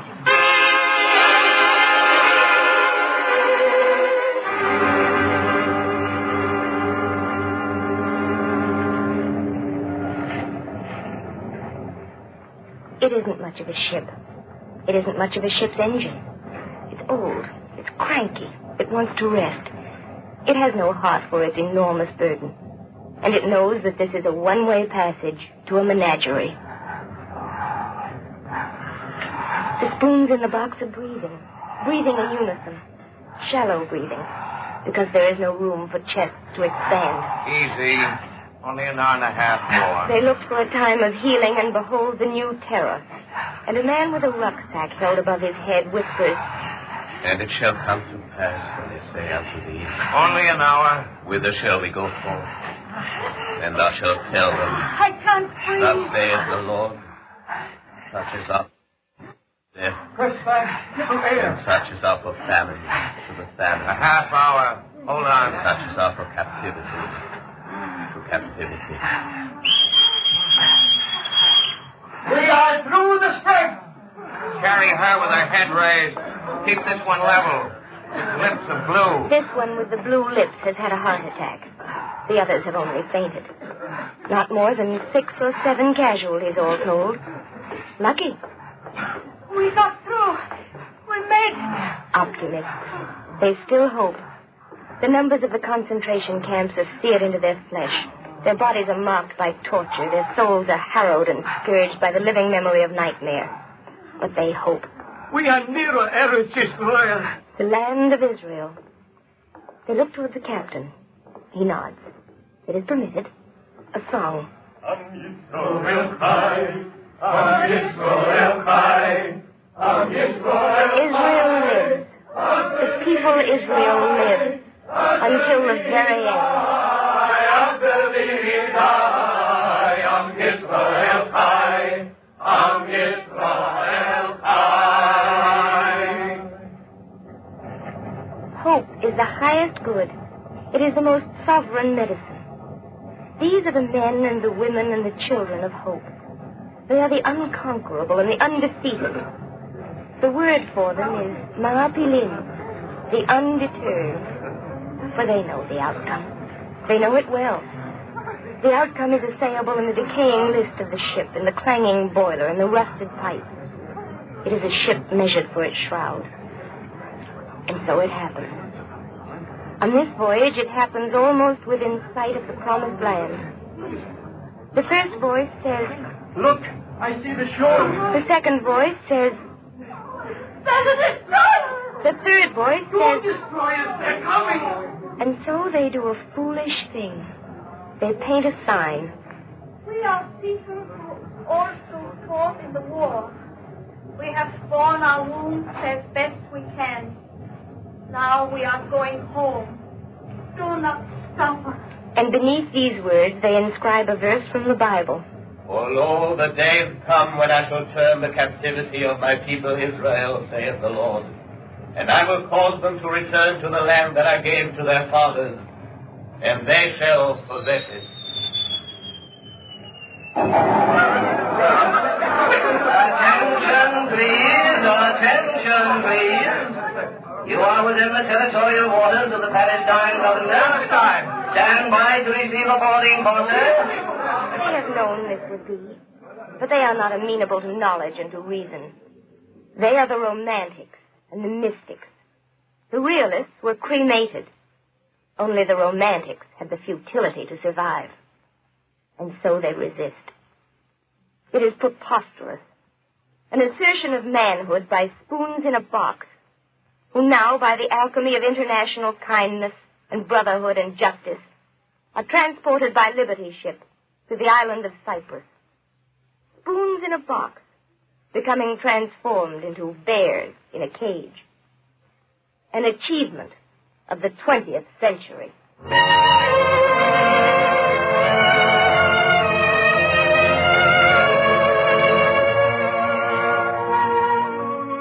It is Cyprus. And the first thing to be seen on Cyprus is a barbed wire. A double row of barbed wire.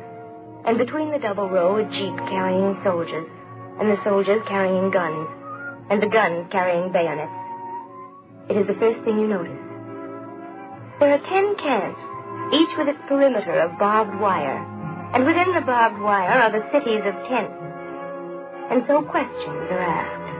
After all, questions are always permitted between civilized peoples. Who pays for the maintenance of these camps? The Palestinian government. Then the cost is not borne by the British taxpayer? No. If the cost is borne by the Palestinian government, then 80% of the cost of these prison camps is borne by the Jewish population of Palestine? For they pay 80% of the taxes? No further questions. Line up, please. You will go into your tents, 12 to a tent. I have seen the tent, sir. May we be permitted a chair? No chairs. A table, then? No tables. Then at least a cupboard for our clothing. There are no cupboards. Might we have a lamp to read by? There are no lamps. You'll each receive a bed, towel, and comb. There's a communal latrine for every 200 people. You will receive army rations. For the rest, you will depend on yourselves. And for how long, sir? 1,500 certificates permitting legal entry into Palestine are granted each month. Of that number, 750 certificates are set aside for the detainees here in Cyprus. There are 17,000 of you now. In other words, you who have just arrived will wait a minimum of 2 years. In these tents? In these tents, madam. This may not interest you, sir. I don't know, but I come originally from Austria. I have a son. He served with the underground. Then he escaped to England. My son was a captain in the British Army. Which is my tent, sir?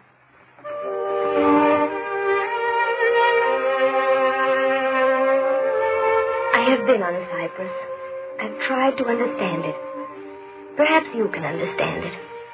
The barbed wire, the bayonets, the sentries posted, the powerful searchlights that make sleep impossible at night, the stench of the latrines, the wormy food, the lack of provision for work, for reading, for recreation, the aimlessness and the hopelessness of existence.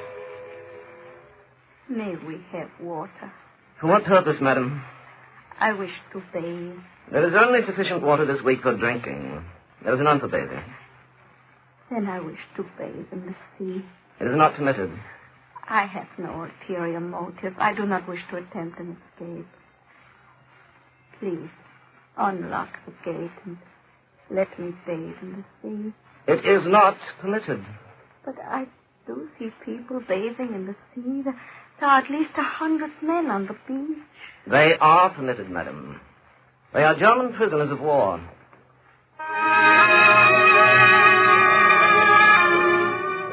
On the island of Cyprus, which is in the Mediterranean Sea, it is the vanquished who disport themselves in the surf, while the liberated languish behind barbed wire and utter the words of the prophet Jeremiah. Lord, be not a ruin unto me. Thou art my refuge in the day of evil. Let them be ashamed that persecute me, but let me not be ashamed. Words that are spoken in a fantasy in a menagerie. 746. Good luck. 747. That's you, up the gangplank. 748. Here is your certificate. I have waited 6 years for this. 749. Pull up the gangplank. Excuse me. My number is 750. I know it is. But I have been given a certificate of entry. It has been cancelled. Have I done something wrong? It has nothing to do with you. 750 certificates of entry are issued each month. However, this month the number is reduced by 1. May I know the reason? Yes, you may. Unfortunately, on the sea between Famagusta and Haifa, a woman happened to give birth. The authorities have taken note of the fact and deducted 1 certificate from this month's quota.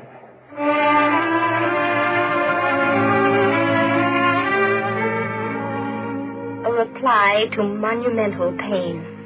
The bureaucratic mind responding to souls in purgatory.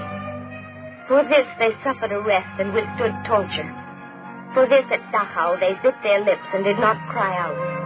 For this reply they braced their flesh at Buchenwald and did not flinch at Auschwitz. They survived the lime pits of Majdanek for this, and for this they molded in the camps of the displaced persons. They lived for this. They preserved their decaying sanity for this. The authorities have taken note of the fact and deducted 1 certificate from this month's quota.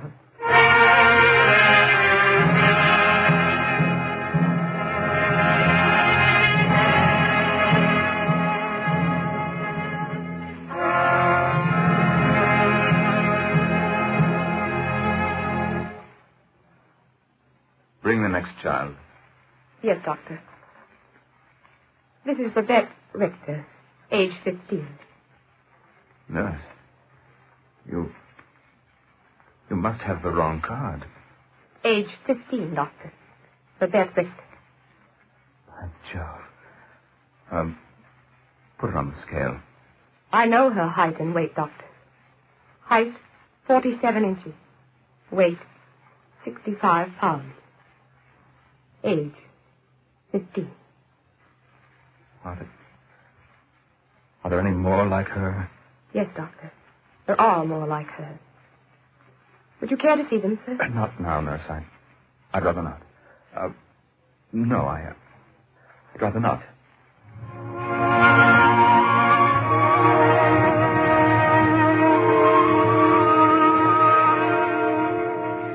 The stunted children of Cyprus. I have seen hundreds of them. They are like no children you have ever known. Skin the color of saffron and the texture of leather. Eyes dull, mouths open, teeth loose in the scurvy gums. Children No, they are not children. These are the badges of European civilization. The soft-boned, tuberculous, pellagra-ridden badges of man's progress in murder. They are beyond the medicines of science, beyond the healing of drugs, beyond the compensation of hormones. Their last hope is love, so that the declining years of their useless age may be spent, if not in the normalcy of life, then at least in the absence of pain. But they, too, are behind the barbed wire. Against them, the sentries patrol, and against them, the barbed wire rusts.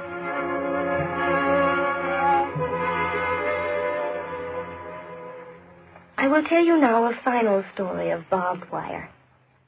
This happened before the last Passover on Cyprus. Who are the spokesmen for the committee? I am. My name is Benjamin Hess. You have 3 minutes. I will take 1 minute. I will make you a present of the other 2. You will gain nothing by such an attitude. I have tried other attitudes. I also gain nothing. This way I gain nothing, but at least I preserve my own self-respect. You have spent 15 seconds. You're quite right. We wish to bring to the attention of the authorities the fact that barbed wire separates one camp from another. It is enough that you separate us from Eretz Yisrael. Do not separate us from one another. That is your request? Yes. Tonight is the first night of Passover. It would be a handsome gesture, sir, if the barbed wire separating the 8 adjoining camps were to come down. The wire will remain. May we know the reason, sir? It is an exhibition. Thank you, sir. We shall celebrate our Passover.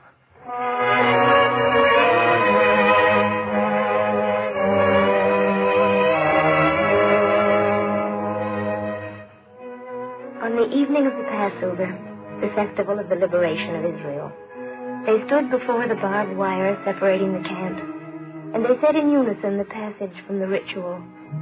It is not alone our fathers whom the Holy One redeemed, but us also whom he liberated.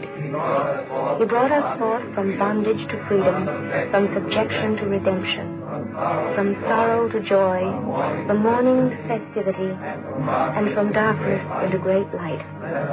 Let us therefore sing before him, Hallelujah, praise the Lord. Now that we have praised the Lord, let us break down the barbed wire. From Israel high! Israel high! Israel high!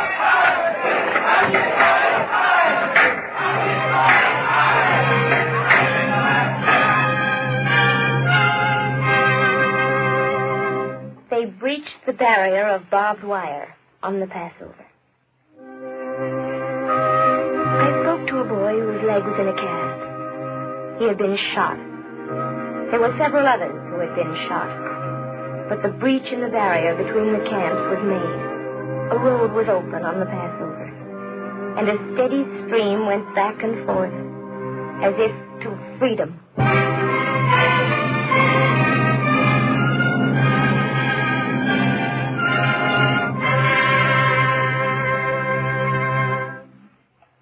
They have spent a year in idleness, pacing back and forth.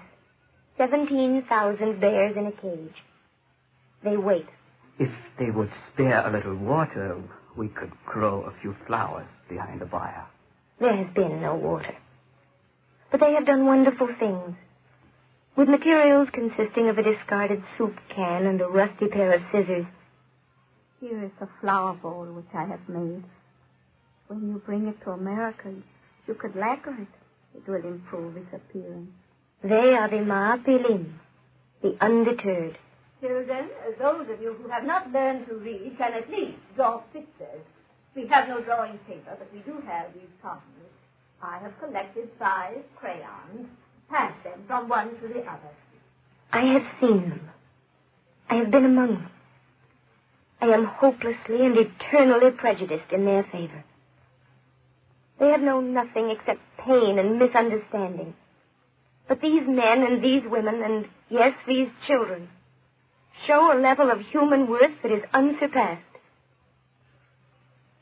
On the holiday of Yom Kippur, I shall go to my synagogue, and I shall say with the others, I have sinned, I have stolen, I have blasphemed. All my life I have said this on the holy day of atonement. And now I know why. Because so long as they wait and are alone and unaided and unbefriended, then truly I have sinned, and I have stolen, and I have blasphemed. Yisrael Chai. Israel lives forever. They sing this on the island of Cyprus. They are the Ma'apilim, the undeterred. Yisrael Chai, Yisrael Chai, Yisrael Chai, until he die, until he die, until he die, Yisrael Chai, Yisrael Chai.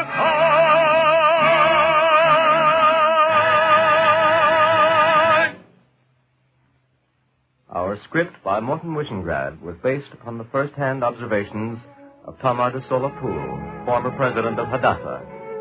The music was composed by Morris Namorsky and conducted by Milton Katams, and the soloist was cantor Robert Siegel. Featured as the narrator was Mitzi Gould, and the entire production was under the direction of Walter McGraw.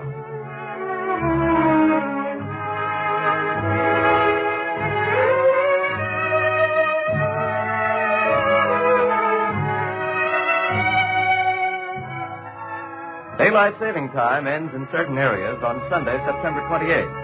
It is possible that this program will be heard at a different time in most communities next week. Please listen for announcement on your local station or check your local newspaper for the time this program will be heard next week and every week thereafter.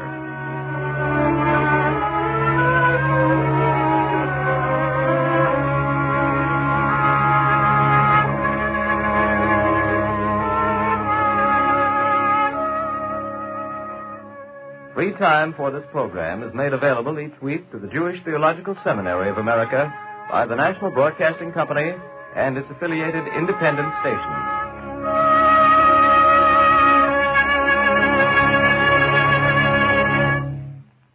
This is NBC, the National Broadcasting Company.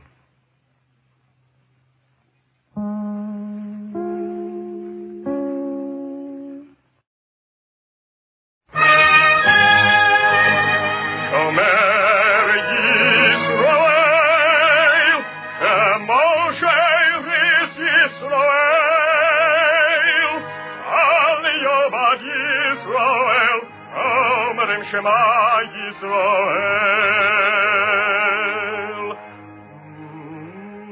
And the Lord spake unto Moses, saying, Command the children of Israel that they bring unto thee pure oil olive, beaten for the light. Cause the lamps to burn continually in the tabernacle of the congregation. And it shall be a statute forever in your generation. Al Yavad Yisrael, Omerim Shema Yisrael. The eternal light.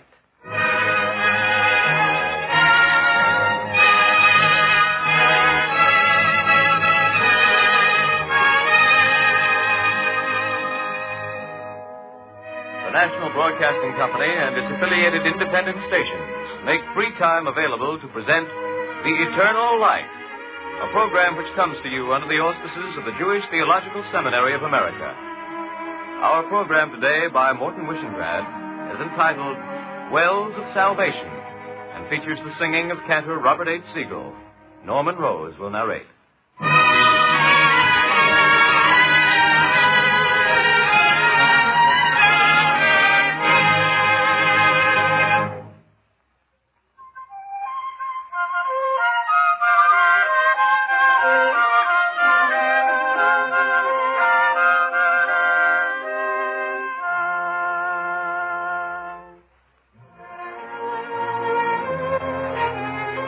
When the grain is in the bin and grapes are gathered, when fruit comes down the bough and barns fatten with hay, when emptied fields lie brown and the first leaf turns, and the moon of harvest rides to the end of the sky, then is the time for Sukkot, the festival of the ingathering.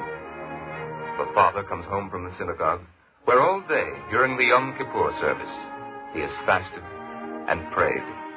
And before he breaks his fast, he takes a small stake of a wooden peg. We shall build the sukkah right here. The sukkah, the booth for the festival. And he places the stake in the ground. Come, let us eat. Afterward we build. He eats and is replenished. Then the children bring him wood, hammer, nails. Together, father and children, they build a booth. Just 4 walls. Leave the roof open. The roof is always left open. It is covered with pine branches, but sparsely. So that the stars can shine through.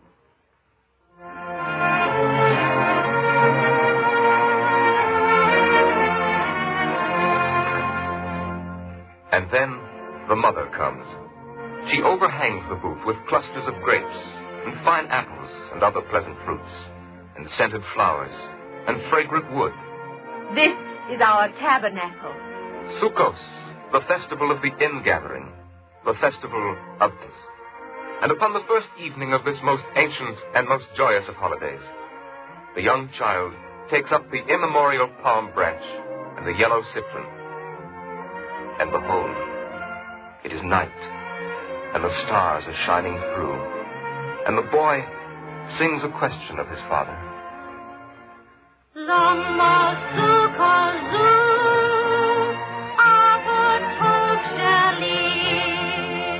Lama sukazu, avatocheli.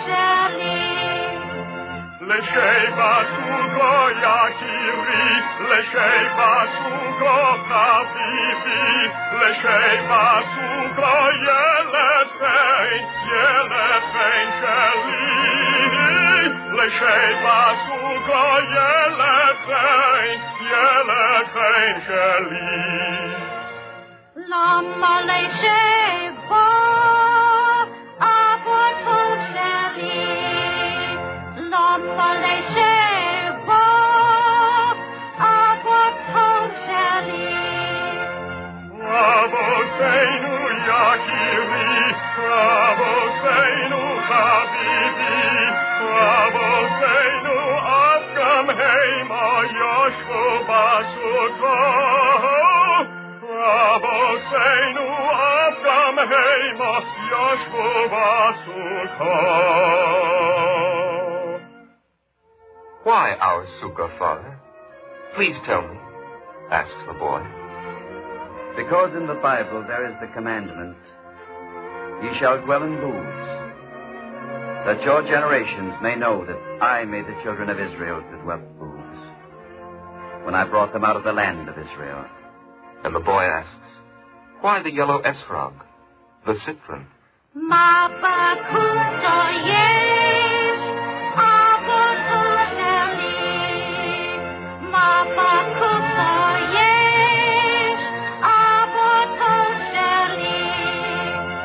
Esrog, esrog yakiri, esrog, esrog habibi, esrog, esrog yelefein sheli. Esrog, esrog yelefein sheli.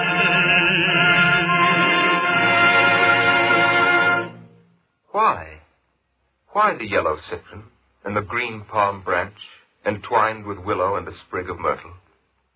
And now the mother answers. Myrtle, willow, the palm, and the citron. These are plants and fruits of Eretz Yisrael.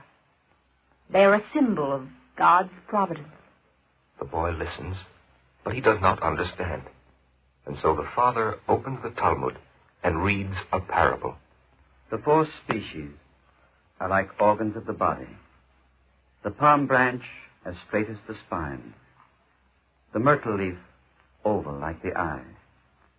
The leaf of the willow curved like the human mouth. And the yellow citron shaped like the heart. The boy is silent. And then the father declares the meaning. With all thy being, praise God.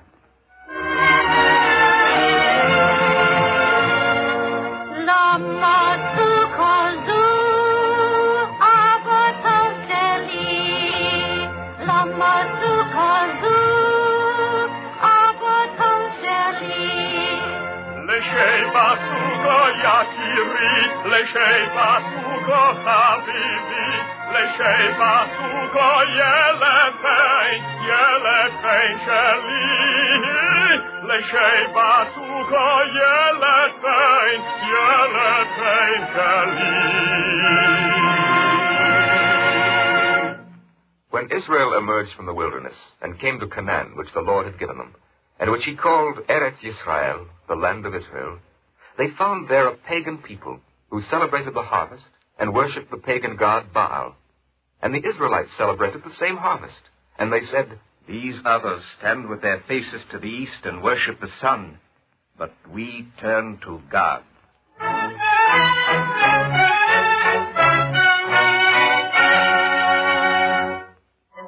In 4,000 years, a festival can become many things. And so the Feast of Tabernacles is at least three things: a commemoration for 40 years of wandering in the wilderness, a celebration of harvest and the ingathering of the fruits and the grain, and thirdly, a time of rejoicing and thanksgiving, not only for the harvest of the land, but also the harvest of the human spirit gathered in the Torah. Gather in from thy threshing floor and from thy winepress, and rejoice in thy feast. Inne geshem ba berkatoy marabai yachei sevustat bechalem megal kolhat hazorim bedima verina yeksoru batorcha gam hakotzer shma haksheve hitpaser maleh hagoren asam rab znav shipoled rosh zahav hazorim bedima verina yeksoru.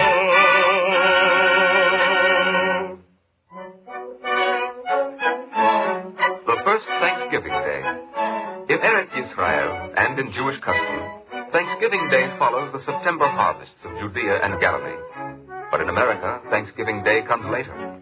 Yet it is the same day, only the months are apart. For in a time of later harvest, in the year 1623, Governor Bradford and those pilgrims who had come with him to a new place turned to the same pages in their Bible. And Governor Bradford wrote in his journal, "By this time harvest was come, and instead of famine, now God gave them plenty, and the face of things was changed, for which mercy they also set apart a day of thanksgiving." In Plymouth plantations, they hollowed out a pumpkin and placed in it a candle, a folk custom without significance or antecedent. So they thought. But centuries before, a Jewish mother said to her child on the Feast of the Ingathering, "This is the largest apple I could find. We will scoop it out and cut a little window, and inside you will light your candle." In Plymouth plantations, the Pilgrim Fathers invited the Indians to rejoice with them. And in this also, they were obeying an ancient custom. For in all the centuries when tabernacles were built and overhung with the fruit of the harvest, the father of the house would say to the needy or to the stranger, "Eat with us." "No, I will be in the way. It is your family festival." "Please come to our tabernacle." "You will come?" "You are very kind." "No. I am selfish. For it is an ageless custom to invite Abraham, Isaac, Jacob, Joseph, Moses, Aaron, and David to come in spirit and break bread with us. But do you think they would accept such an invitation? To sit in a sukkah where the poor man and the stranger is not made welcome? You see, I am thinking only of myself. I want the holy ones of Israel to enter my tabernacle. And to accomplish this, I open my tabernacle to you. Come.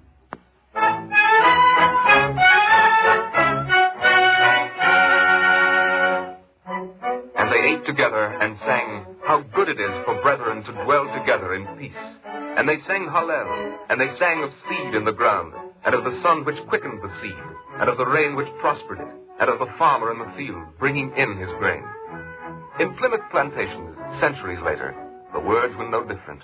For the words then, and the words before then, and the words now, and the words forever, are Hazorim B'dima, They who sow in tears shall reap in joy.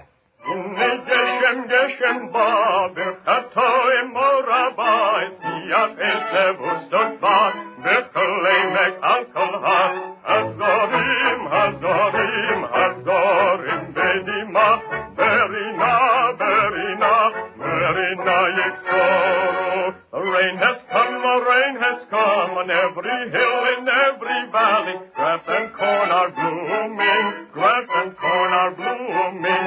They who sow in tears, they shall reap in joy. They who sow in tears, they shall reap in joy. The rain has come. In Plymouth plantations, when the harvest was brought home, they did not pray for rain. But the climate of America is not the climate of the Holy Land. In Eretz Yisrael, the winter rains must follow not too long after the harvest is home, or else drought will befall the land. And so, even in Thanksgiving, a prayer for rain. And no matter where the Jew is, during the week of the Festival of Tabernacles, he rises in the synagogue and prays for rain.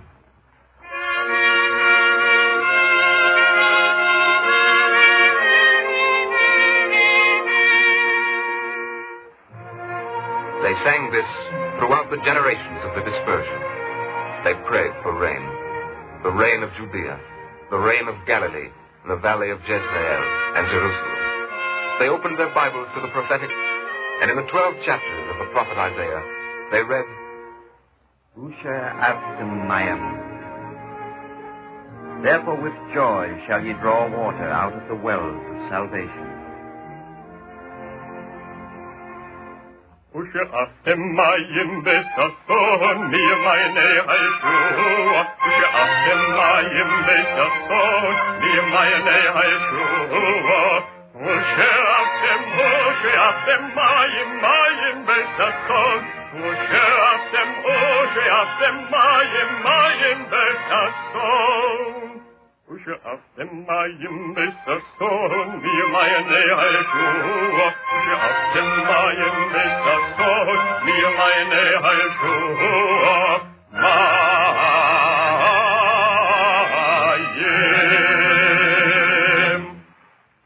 The Feast of Tabernacles is the longest holiday of all 9 whole days.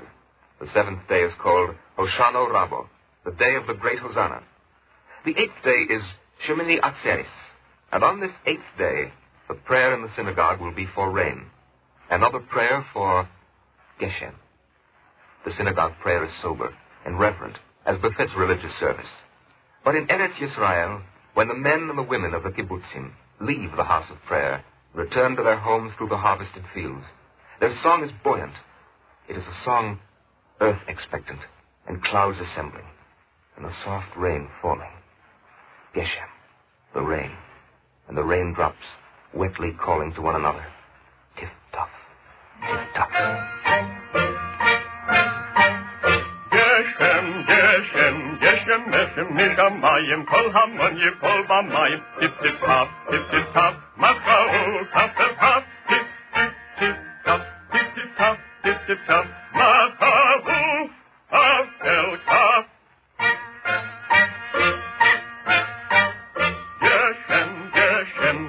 Geshem, Nishamayim, Kol Hamon, Yipol Bamayim, Tif-tif-taf, Tif-tif-taf, Machau, Taf-el-taf, Tif-tif-taf, Tif-tif-taf, Tif-tif-taf, Machau, Taf-el-taf. Sukkot, the 9-day festival. First, a festival of the ingathering, of the autumnal harvest, and a prayer for rain, and a thanksgiving for the bounty of the Lord. And then also, a festival of tabernacles, a memorial to wandering in the wilderness. There is a parable in the Mikra Kodesh of one who had been captured in war, who first was made a prisoner and then a slave.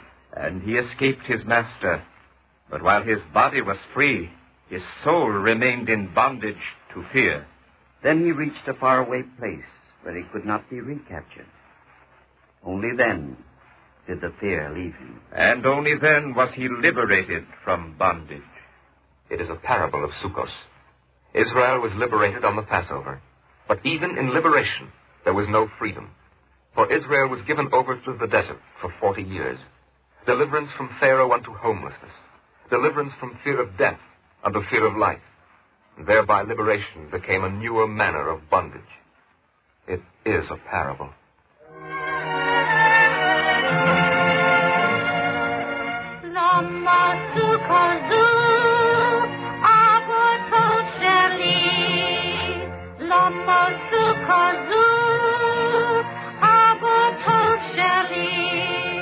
Lesheva sugo habibi, lesheva sugo yakiri, lesheva sugo yeletvein shali, lesheva sugo yeletvein shali.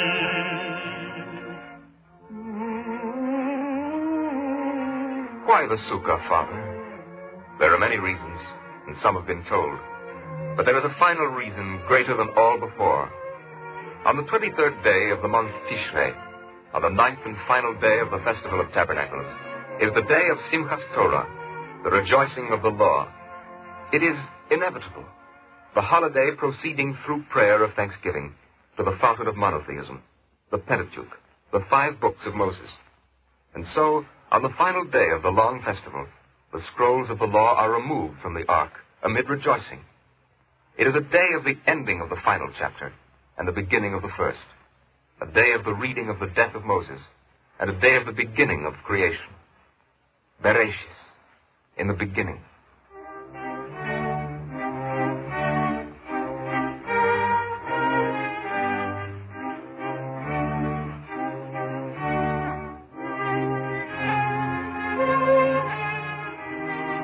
It is a song of a legend. The angels came a-mustering, a song of Moses going up to the throne of God to receive the Torah, and the angels of God marveling at the presence in their midst of a mortal. Iskapsu malachim, zelozeh, zelozeh, yomar, zelozeh, mizeh v'yedehu, miyolo lamorom. Mi'ala lamarom beharit mimeno es haTorah. Nagil ben nasis ezos haTorah. Hilanu oz behorah. Oz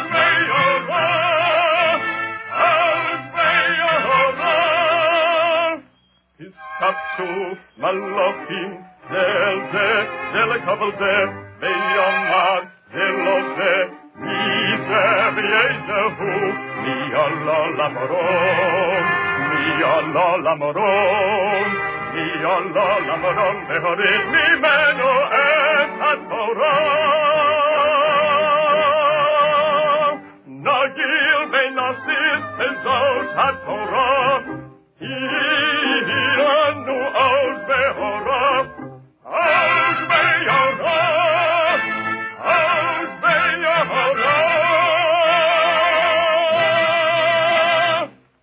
It is a joyous holiday, the most ancient festival in the Hebrew calendar, but it ends as it begins, upon a song, Adon Olam Asher Molach. He is the Lord of the universe, who reigned before any creature was formed.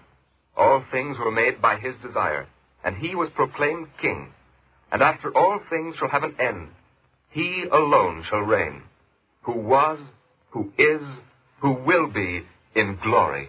He is my banner and my refuge, the portion of my cup on the day when I call. Into his hand I commend my spirit, when I sleep and when I awake. And with my spirit, my body also. The Lord is with me, I will not fear. How else to end a festival? The Lord is with me, I will not fear.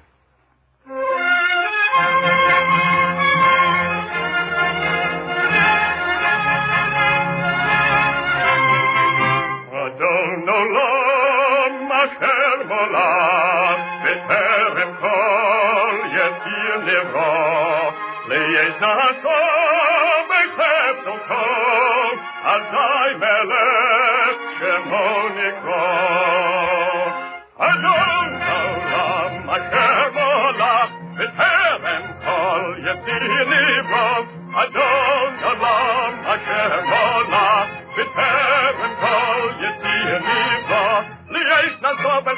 כל הגיא מלך שמו נקרא אדון, אדון, אדון העולם. והוא בורא ככלוס הכל, לבדו ימלוך נורא, והוא היה והוא הווה, והוא יהיה בספרו. אדון העולם אשר מלך בטרם כל יציר נברא, אדון העולם אשר מלך בטרם כל יציר נברא, ליש נשוא בחפצו כל הגיא מלך שמו נקרא אדון, אדון, אדון העולם.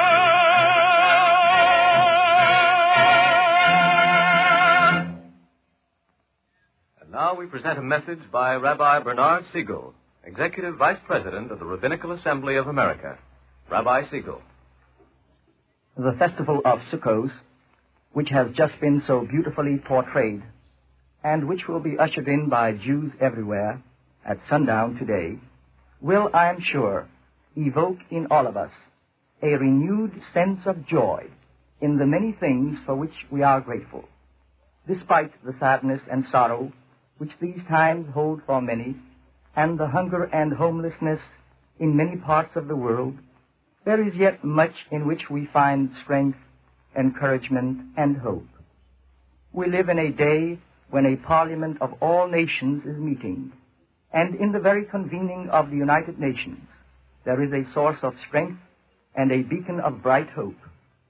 Here in the United States of America, we count our country's blessings with the harvest, the fruits of nearly 200 years of growing in the great tradition of freedom and respect for human rights. Many of us have just sent our children off to school for another year, and we are filled with gratitude for the open schools of America, for our tradition of free education, and for the other great avenues of expression for the human spirit, freedom of worship, of speech, of enterprise and aspiration. And in our own personal selves, we measure the happiness born of love and family, of health and work, and the feeling of purpose in our lives, serving however best we know the ideals we cherish. These are among the blessings we count today as we plant for a new year. And like the farmers guarding against plant diseases that may destroy their crops, we too guard against the diseases of the spirit that can destroy our future. Hate and fear and suspicion, despair, irresponsible neglect of the rights and feelings of our fellow men, these are diseases among men which destroy humanity. During this festival of Sukkot, we will lift our voices in songs of praise and thanksgiving to God in heaven, and in the prayer that men everywhere may learn to merit and count His blessings in ever-increasing measures. May we learn to make the poor and the stranger feel welcome in our Sukkot and in our homes, and may the harvest of tomorrow bring peace and happiness for mankind everywhere. Thank you, Rabbi Siegel.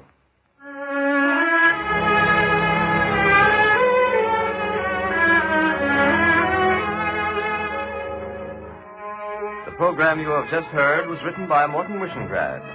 The music was arranged by Morris Mamorsky and conducted by Milton Cadens. The liturgical music featured cantor Robert H. Siegel, assisted by Chana Amsterdam Pligfeld. The narrator was Norman Rose. Others in the cast were Adelaide Klein, Santos Ortega, and Gregory Morton. The entire production was under the direction of Walter McGraw.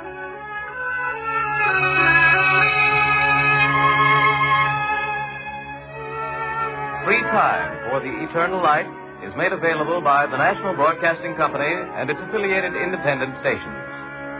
This weekly presentation is brought to you under the auspices of the Jewish Theological Seminary of America.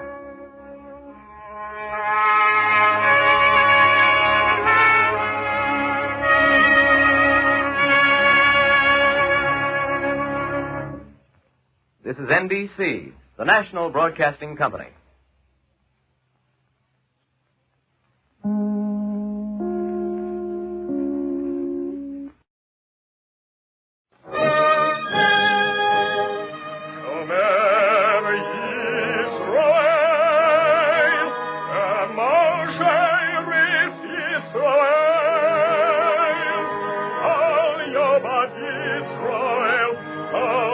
Shema Yisrael.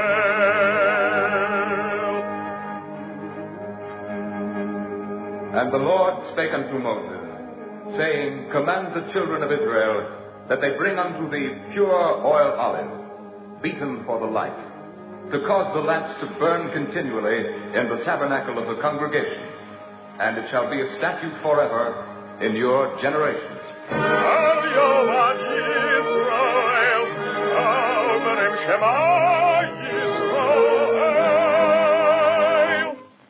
The Eternal Light.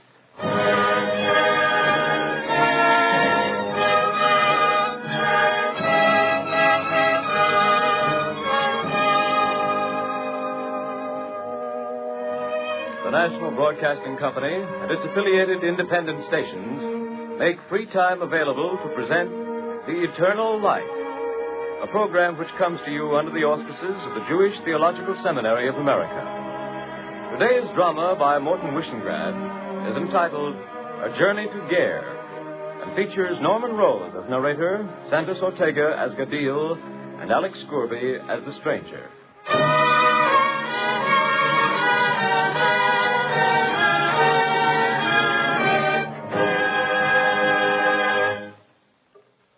Frequently in the spring, and often in the summer, and sometimes even in the decline of autumn, when fallen leaves skitter before the wind, the rain clouds will come together and hang low over the hills. In the plains, the people will look up and wait. Thunderhead, for sure. Yes, we'll be hearing from Gadil. They wait, and a bolt of lightning opens the sky. Listen now. There, just as I said, Gadil is riding. Rolling thunder, and from all sides the people say, Gadil is riding. Gadil is riding? What do they mean? And where does he ride?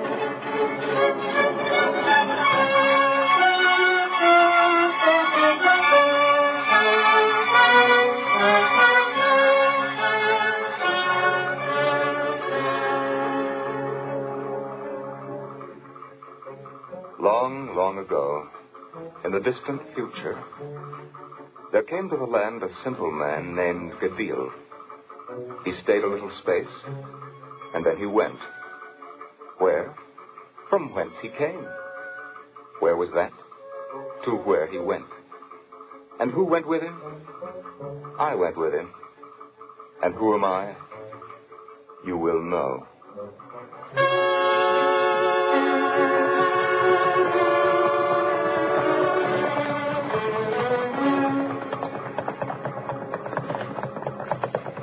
He was a simple man, but when he drove his team of horses, he achieved divinity. He was a man without eloquence, yet when he held the reins and called to the team, Get along. He accomplished with speech whatever speech could do. He was not a wise man, yet he possessed a philosophy. Main thing is to pull your weight.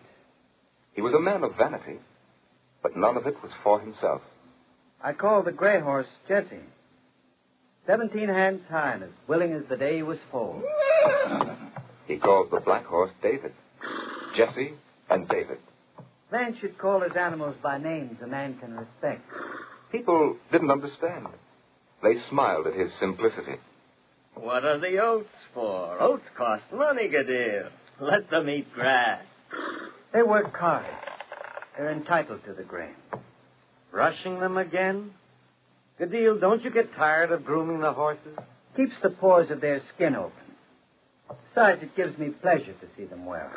It also gave him pleasure to have them reshod often. Keeps the hooves from being overgrown. And in winter to feed them moistened bran and carrots. Oats get monotonous. And to cover them with blankets. Let the cold air in, but keep them covered. In short, this is how it was between the man Gadil and the team Jesse and David. He worked them hard, but he gave them decent treatment and decent silence. They knew each other's worth and had respect for one another. People smiled about it, but when someone from another city would come and inquire, where can I get a reliable team to help out on my new farm? The invariable answer was, we will call Gadil. And so it happened that when a tall stranger came to the synagogue and said, It is imperative that I be driven to the city of Ger before the Sabbath. Who is there to drive me? The townspeople sent him to Gadil. It's a good distance, I know, but I must be there by sundown tomorrow. I have been to Ger. They have a tall synagogue. You'll take me? Our synagogue is not so tall. Still, they say God can be found in small places. Then you will not take me. I have not said it. But you must tell me why I should ask Jesse and David to go from here to Ger in less than 2 days. It is a distance that requires 2.5 days. I shall give you money. When their wind is broken, shall I tell my horses I did it for money?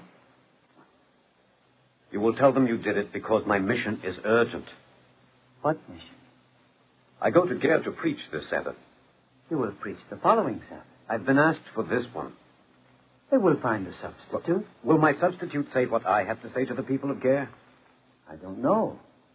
What will you say to them? There is hunger in Ger, but well-fed people sit in the synagogue and sing psalms for the hungry. I shall tell them that the angels in heaven cannot feed the destitute. That the angels in heaven sing psalms, and let the mortal men of Ger feed the hungry. It is an important thing to say. Wait 5 minutes for me to load a few sacks of oats onto the wagon.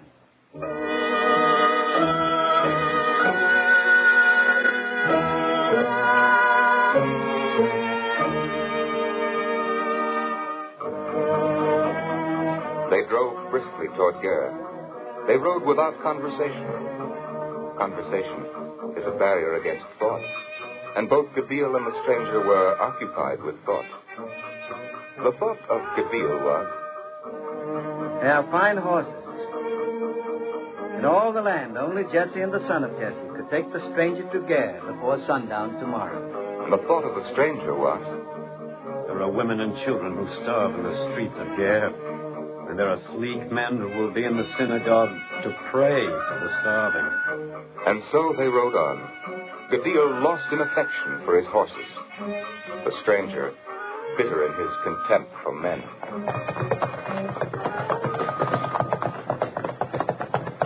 After 4 hours, they stopped at an inn. Gadil watered his horses, but did not offer them oats.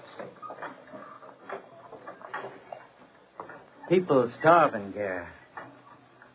Let the horses have grass. When the horses were watered and put out to grass, the men went into the inn. Landlord, another plate of beef. I've anticipated your request. Here we are. Come in, gentlemen. Thank you, landlord. What will you have? Your orders, gentlemen. Landlord, we go to Ger, where women and children are starving. What do you think our orders should be? Do you come with a coin to pay for your meal, or do you come to beg? I don't know, landlord. If there is beef here and not even bread in Ger, it is God's providence. We are not to blame for God's distribution of blessings. The name of God comes easy to your mouth. Why not? We are God-fearing people. Let the people of Ger trust in God, like us. Landlord, it would be better if you were an atheist. You are a blasphemer. No, landlord. You are a man of piety. And you say to them in Ger, trust in the Lord, he will help. It would be better for the people of Ger if you acted as if there were no God and none but you to help. Come, Gadil, we must reach Ger quickly to protect the hungry against the God-fearing.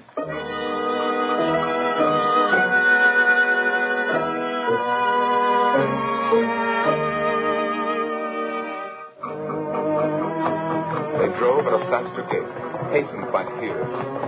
And to Gadil, suddenly there came a thought that all men must journey to Ger, in all generations. Thinking this, Gadil did what he had not before. He had no whip, but he improvised a length of cord. Up, Jesse! Up, son of Jesse!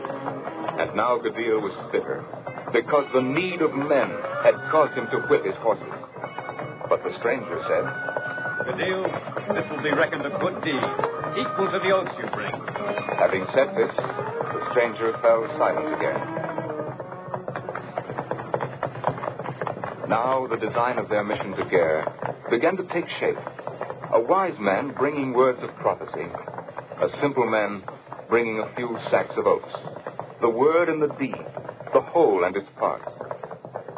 Toward nightfall, Gadil called out, "Oh! What is it, Gadil? Why do we stop here on the lonely road? Listen. We've worked them hard. Too hard for Jesse. Jesse isn't as young as he used to be. Blowing badly. You're reproaching me, Gadil. Jesse and I, we've been together 15 years. Today I whipped him. Now I am killing him. You exaggerate, Gadil. I know, Jesse. Perhaps in Ger they are not starving and hungry, as you say. Perhaps, Gadil. All men magnify what they love best. You, your horse, and I, the people of Ger. We go no further. The horse rests. You'll miss the Sabbath, you won't preach, they won't hear you. Whatever you say, Gadil. Argue with me. No, Gadil. I'm a man of no intelligence. Argue with me. There is no argument with a man in the driver's seat. Only Gadil. Yes? We oppose each other in exaggeration. You for love of a horse. I for love of men. You're asking me to kill him. If necessary. For what? Say it simple, so that I can understand it. For what shall I kill a good horse? For a truth. In words that I can understand. I am a teamster. You're angry. You're spilling blood. Shall I not be angry, Gadil? Do you think truth is a word, nothing else? Gadil, is it all air between the tongue and the teeth? Is service nothing? And does service come easy, Gadil? Truth is paid with blood. David! David, help him. Pull more than your weight. Jesse! Jesse! Up, Jesse! Up, boy!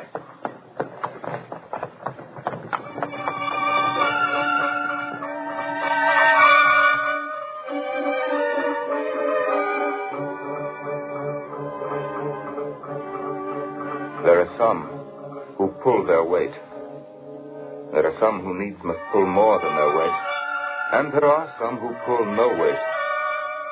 On the road between here and Ger, there lives a trader, a dealer in horses. And Gadil looked down upon David, who was the son of Jesse, and upon Jesse, who was old and grown feeble from exertion.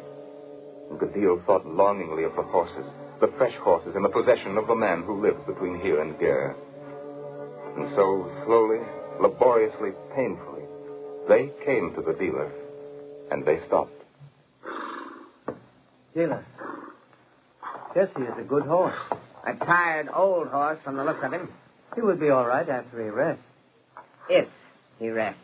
Dealer, you have a brown stallion. I've seen him before. He's bad-gaited. He's ill-disposed. You have not been able to sell him.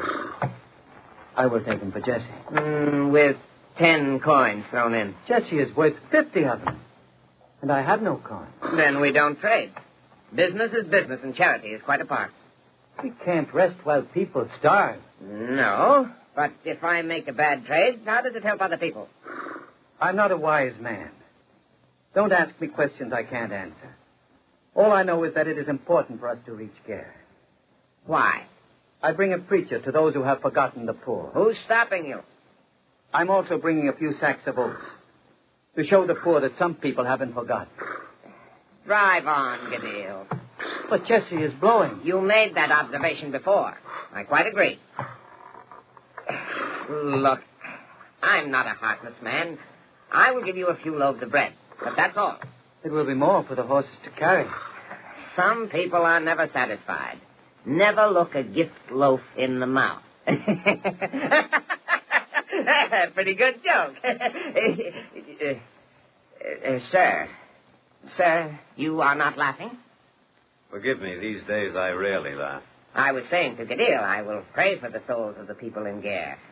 And take care of your own body. Naturally. If I don't take care of my own body, who will do it for me? It makes sense, doesn't it? Yes? What do you say to the dealer? He would not listen.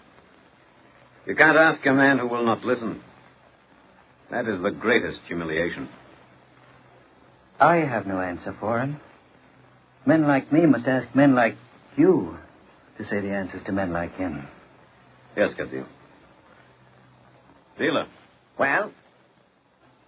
Take care of your own soul and another man's body. But not of your own body and another man's soul. It is an answer.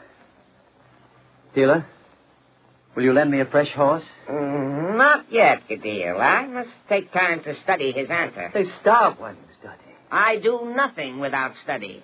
I am a man destined for the legislature. That is true. Gadil, we've lost time. And while Jesse is tired, they are starving. Come.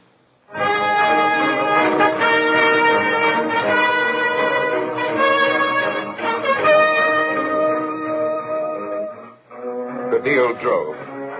But the gray horse Jesse labored heavily. And Gadil labored heavily. They drove thus through the night, the horses lathered with sweat in the grime of the road. A half-day's journey from Gare, the black horse, David, cast a shoe. I'll have the shoe in a minute.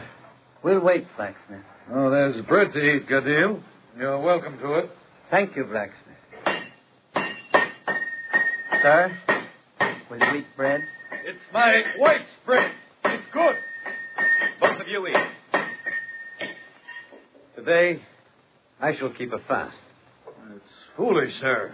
How do you help by fasting? I don't know. Perhaps it is because today I would go to all men throughout the world and say to them, now in your season of plenty, fast for them who are hungry. What good will it do the hungry if I do not eat today? They will have the food you do not eat. Here is my bread. They are welcome. It is only one day's bread. What more do you want? Ask, I will give it. Fast. Why? Because if you are hungry, you will have two hearts. You will feel your hunger and their hunger. But if you eat, you will have only one heart for yourself. How can a man, warm in his own comfort, know the griping of their hunger? Gadil, you eat with the blacksmith. But I will fast for the hungry.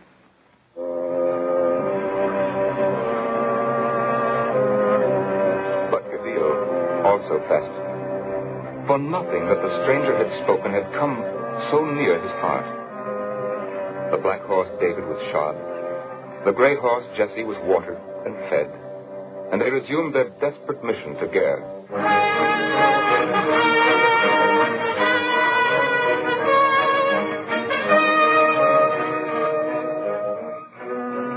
At a distance of less than 3 hours to Gare, the gray horse Jesse was covered from mane to tail in a froth of exultation.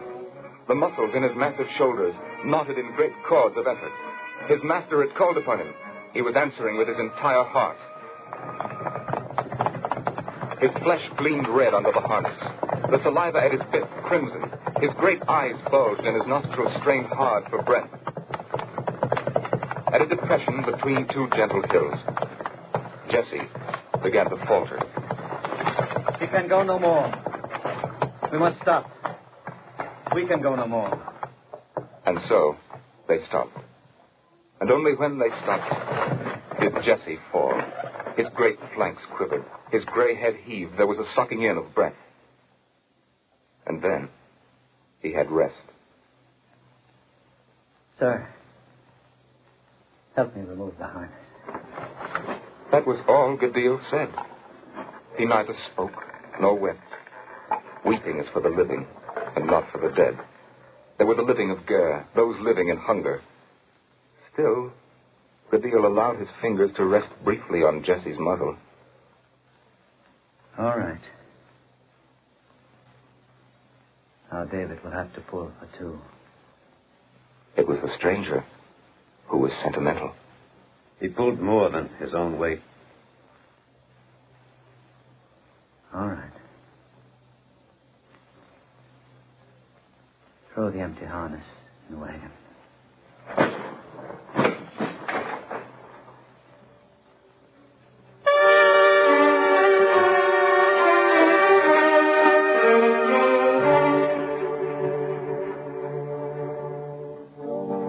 They continued, David alone. Gadil and the stranger sat lightly in their seats, as if by so doing they decreased their weight. And David pulled.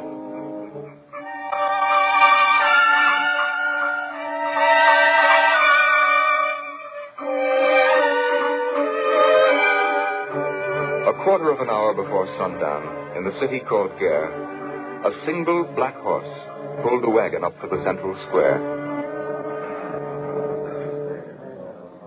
One man descended from the wagon and gave oaths to those who held forth their hands. Another man ascended the bema, which is the altar, and spoke words to the congregation. He spoke well. Take care of your own soul and of another man's body, but not of your own body and another man's soul. He proclaimed for them a day of fasting, and he said, Do you only mouth the name of God? What does he mean? Specify, concretely. In terms of your hand against the hungry. In terms of your heart against the alien and the stranger who plead for help. Who else pleads for help? It is always the hungry and the stranger. I measure your God by your heart. And you will not have one heart for God unless you have two hearts for men. The people of Ger and the people surrounding Ger praised the words of the stranger highly. And for a day and a second day, and for a week and a second week, they extended an arm to the hungry. But an arm extended grows weary, and they grew weary of giving and inured to the pain of other men. And so their hands grew empty. Their arms fell. And again there was hunger in Ger. And it was this news which the stranger brought to Gadil. But he found Gadil in mourning. The black horse, David, he has also died. He never recovered from the journey to Ger. The wheel had turned full. Gadil, the simple man, lost in misery over two faithful horses. The stranger, the wise man, embittered by the faithlessness of men. What good is a journey to Ger? Listen to me, Gadil. All our lives, we're on a journey to Ger. And this is how it ends. Very often, Gadil. The answer, Gadil, is that no man finishes the journey to Ger, but every man must set forth on it. Gadil returned home on foot. And whether it was because of grief for two good horses dead of the journey, or because of the journey itself, Gadil sickened. We have sent for the doctor, Gadil. Thank you. Is there something you wish in the meantime? No. Shall we read to you? If you wish. Very well. Then God said to them, Lo, the land is mine, for ye are all strangers and sojourners with me. And they answered him, A stranger am I with thee, and a sojourner as all my fathers were. And then they said further, Every man alive has a claim upon me. I close my hand against the other man, but I do not diminish his claim. I shut my eyes, but I do not banish him. I stop my ears, but his cry... Don't read anymore. Why? Is he asleep? Yes. He's asleep.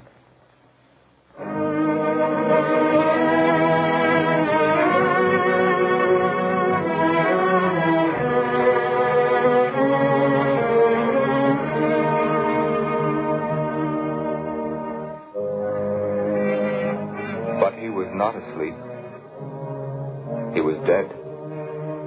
They sent word to the stranger, and the stranger came to them and stood over Gadeel's bier, and he declared, He and I, we went upon a journey to Ger. Do you know what the word Ger means? The word means stranger, alien, foreigner. And who is the stranger if not a fellow man? And what piety is possible without a fellow man? So we went upon a journey to Ger. Gadeel and I, and Jesse, and David, who was the son of Jesse. And of all who went upon the journey, I alone remain alive. Come, let us make a prayer for Gadeel and go again upon a journey. Who goes with me? Listen. Do you hear it? Gadeel is riding.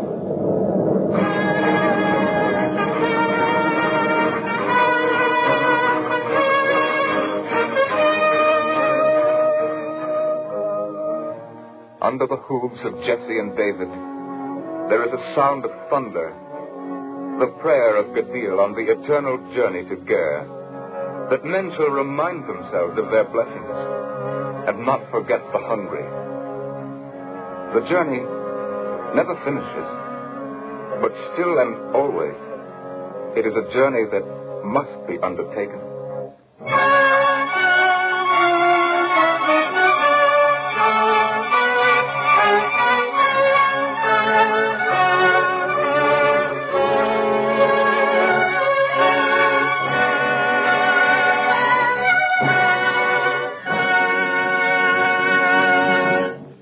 Our drama today was A Fantasy by Morton Wishengrad. The music was composed by Morris Momorsky and conducted by Milton Cadens. Featured as the narrator was Norman Rose. Santos Ortega appeared as Gadeel and Alex Scorby as the stranger.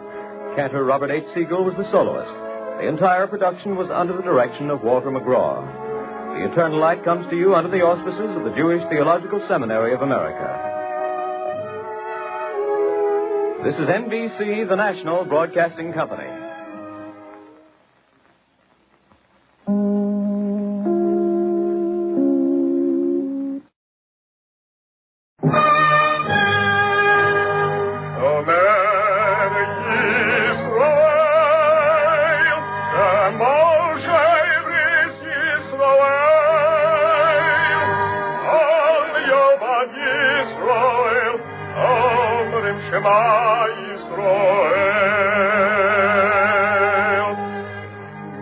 And the Lord spake unto Moses, saying, Command the children of Israel that they bring unto thee pure oil olive, beaten for the light, to cause the lamps to burn continually in the tabernacle of the congregation. And it shall be a statute forever in your generations.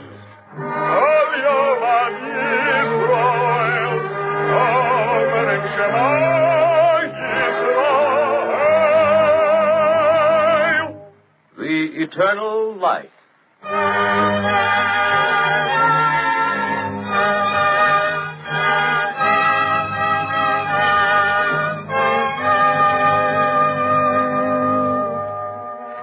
The National Broadcasting Company and its independent affiliated stations make free time available to present The Eternal Light, a program which comes to you under the auspices of the Jewish Theological Seminary of America. Our drama today, entitled The Door, based on a story of the same name by Howard Singer, was adapted for radio by Morton Wishengrad. Alexander Scorby is featured as the narrator.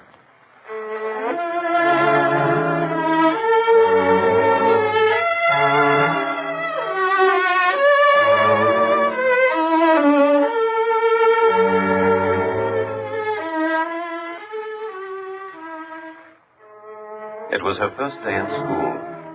She was 7 years old. The woman who brought her to the school said to the teacher in the office, Please, you will be careful. She is... We know. Don't worry. and the teacher was very nice. Sit down, little girl. You can look at these pictures until I'm ready. She didn't look at the pictures. She just sat and waited. Her eyes were large and limpid, with the wet, startled look of a rabbit. Sitting there, just sitting, not having to talk or answer questions. It was good. The tensions in her relaxed and unraveled. It was good. Then the bell rang. She didn't scream. It was in her throat, on her tongue, bruising her lips. But her mouth stayed closed. She didn't scream. She merely swayed back and forth in her chair. Back and forth. The teacher in charge of the office looked at her. Are you ill? Little girl, don't you feel well? The swaying stopped. It took a long time, but it stopped. The teacher said, Here's a paper cup of water. Drink it down. The water was cool.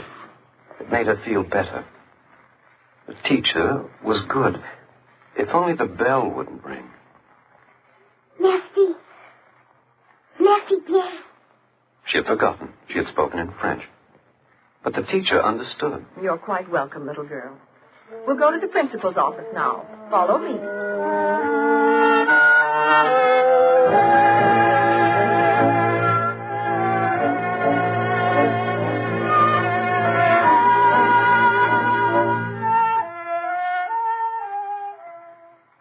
They walked to the principal's office. It wasn't far to go, not at all. But it was a new place, and her first day, and she was 7 years old. Her dress was neat, her shoes were polished, her yellow braids were tied with a ribbon, not a single hair was out of place. But the ribbon was also tied around her heart. And it wasn't a ribbon. It was a cord, a rope, and tight, very tight.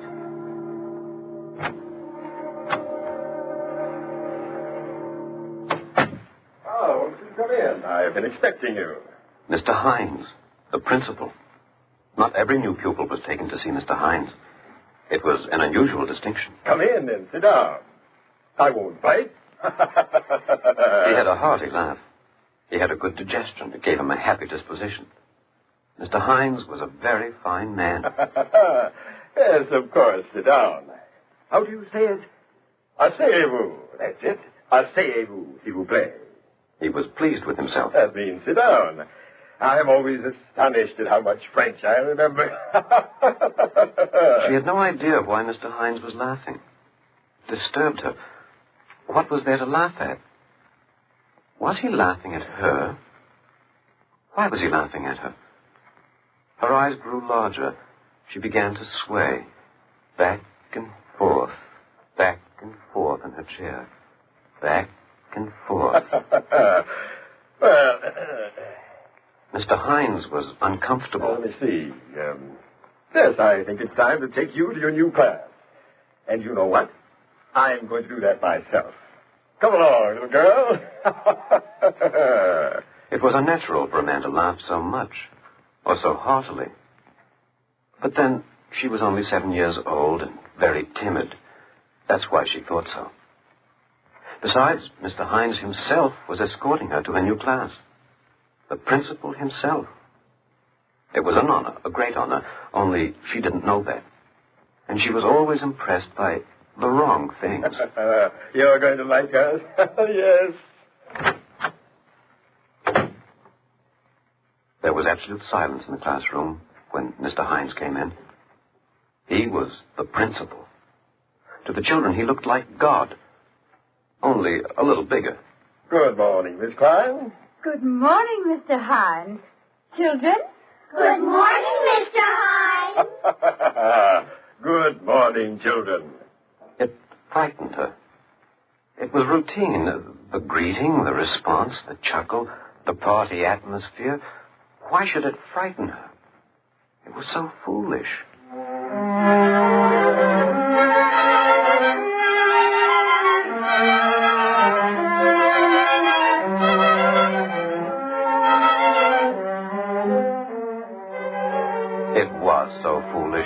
principal was a good man. He wanted to be kind. He was kind. He even had children of his own. And the children in the class were good children. They even had fathers of their own. They didn't especially want to be kind, but then they didn't especially want to be unkind. They didn't think of it. But now they were looking at her, and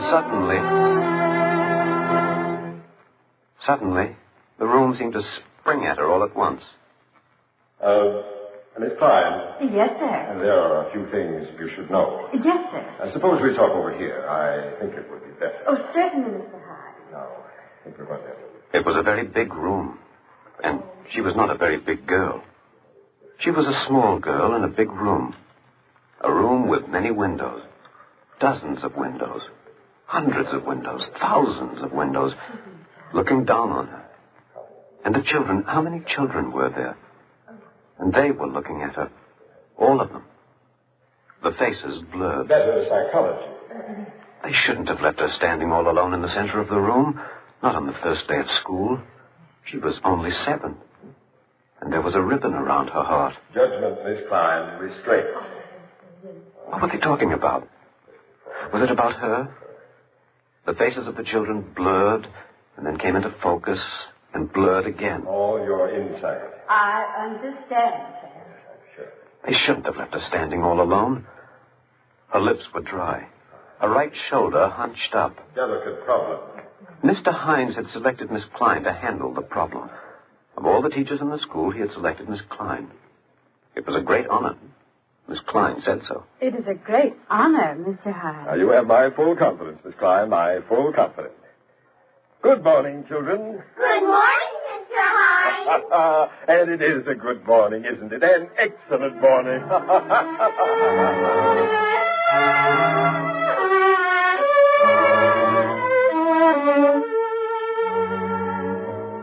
She tried to say to herself that there was nothing to be frightened of.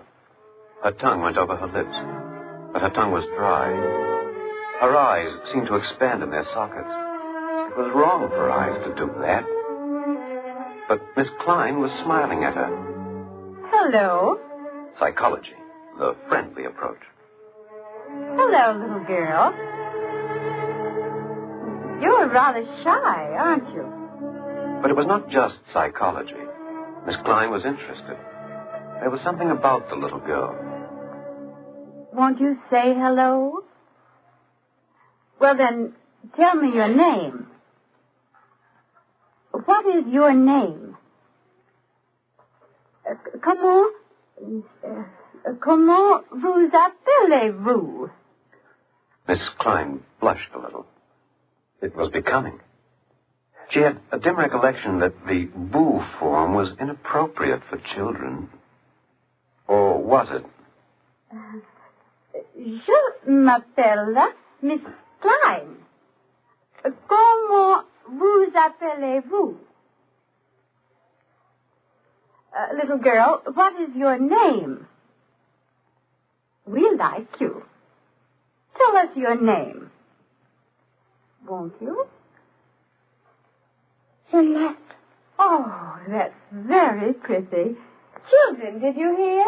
No, Miss Klein. Oh, say it for the children. They will be your friends. Amis. They want to hear your name. Jeanette. I don't hear her, Miss Klein. Say it louder so Alfred can hear. Jeanette. Jeanette. Say it the American way. Jeanette. Jeanette. Yes, and the rest of it? Jeanette what? Jeanette what? Jeanette Goldman. Louder. Pluseau. That's it. Pluseau. Louder. Jeanette Goldman. Ah, très bien. Very, very good. She watched the teacher open the brown roll book. She watched her dip pen in ink and write in beautiful rolling letters. Jeannettete.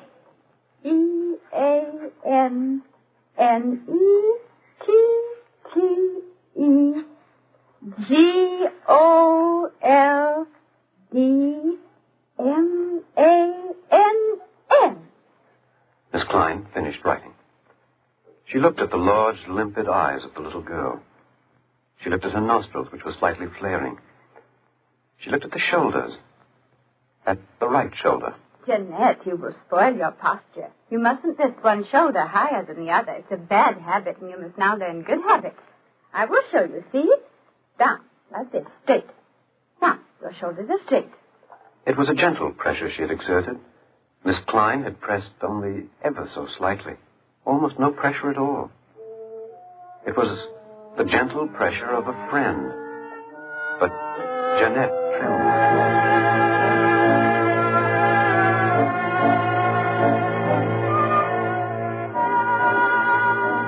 She knew it had been a friendly act, but her lips had gone dry again.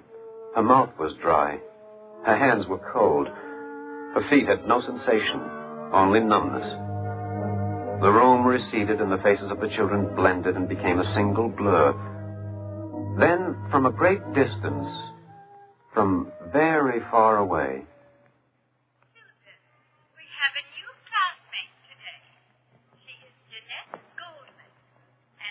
going to be with us when we play, and she is going to be with us when we learn. And we are going to show her just how friendly and polite we can be. Aren't we? Yes, Miss Klein. And if our new friend has any problems, we are going to help her. Aren't we? Yes, Miss Klein. Did you hear that, Jeanette?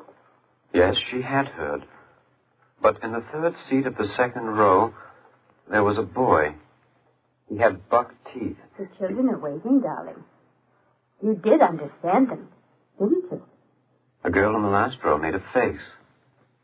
It wasn't an unfriendly face. It was intended as a commentary on teachers and classrooms. But Jeanette, she was frightened. It doesn't really matter. It doesn't really matter. You may sit here, Jeanette, next to Alfred. She sat down. There was an awkward silence in the classroom. She sat very stiffly, the upper part of her body rigid. She felt as though she had spilled a glass of milk.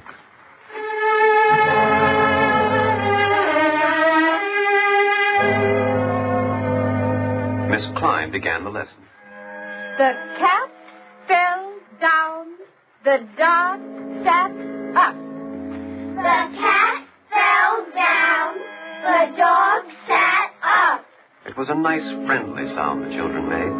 2 times 2 is 4. Every now and then, Miss Klein looked at her. She looked at her and smiled. Row, row, row your boat. Miss Klein scintillated today. In Holland, the milk carts are pulled by dogs. Row, row, row your boat. The classroom was full of sound. 3 plus 4 makes 7. And the children wear wooden shoes. Row, row, row your boat.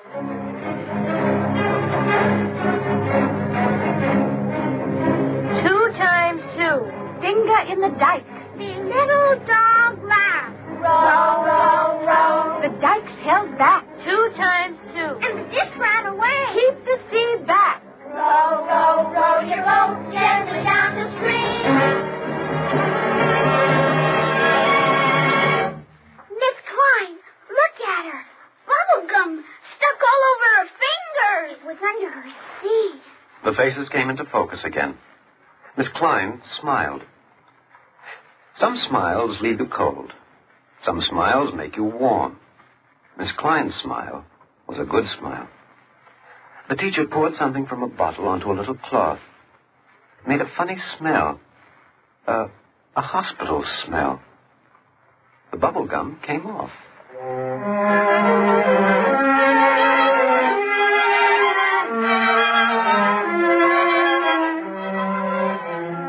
After that, it was better for a little while.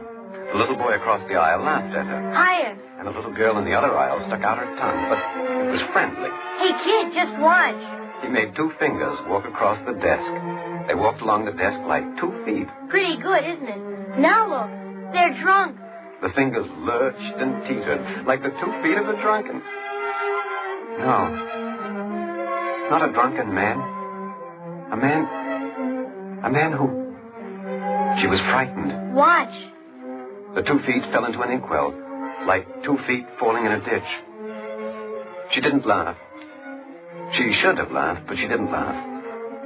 The boy had a scab on his knee. A scab on the knee, the feet in the ditch, a man's feet. Her lips were dry again. Her heart fluttered. Then it stopped fluttering. For Miss Klein had smiled at her. Some smiles are warm. It was all right. It was a classroom. It was all right. She jumped. It was only a half jump, nothing else. Only a little half jump.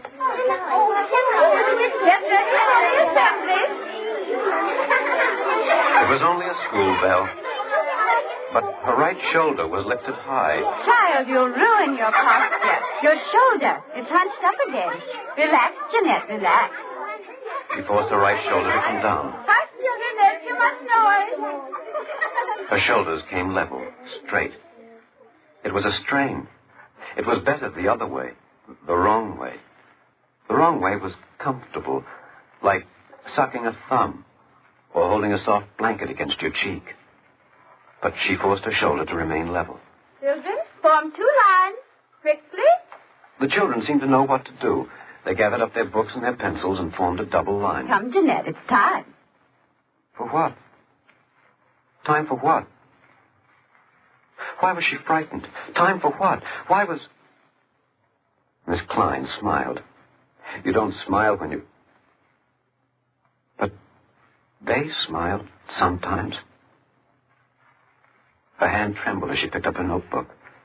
It was a 10-cent notebook, and it had a black cover with a white box for your name. But there was no writing on the white box. Not yet.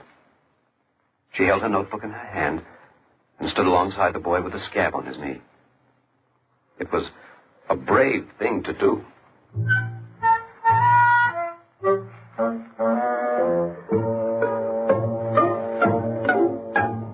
March, march, left, right, 1, 2, 1, 2. March, march, left, right, 1, 2, 1, 2. Why was her heart beating so fast? Why was she trembling? It was only a line, a double line, a line on the right, a line on the left, marching together. But she didn't like lines. Nothing good came from a line, only bad. Lines always led to... Where did the lines lead? Something dark, something vague and dim, something evil and treacherous had happened where there were lines. Where? Why was there a line? Lines were bad. She would warn them. She would tell them before it was too late. She would tell them.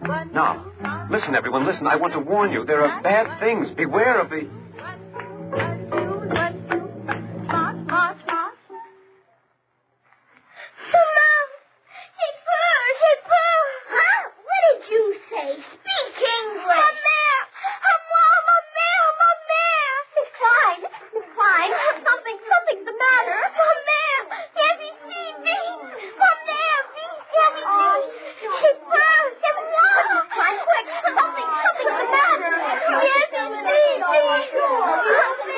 Fear was upon her. The fear, big and black and clutching.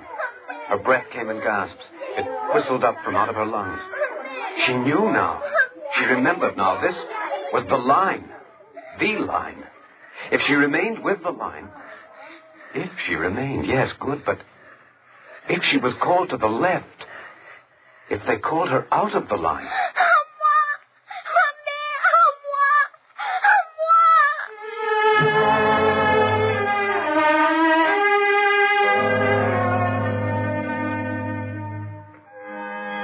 Miss Klein's arms were very strong.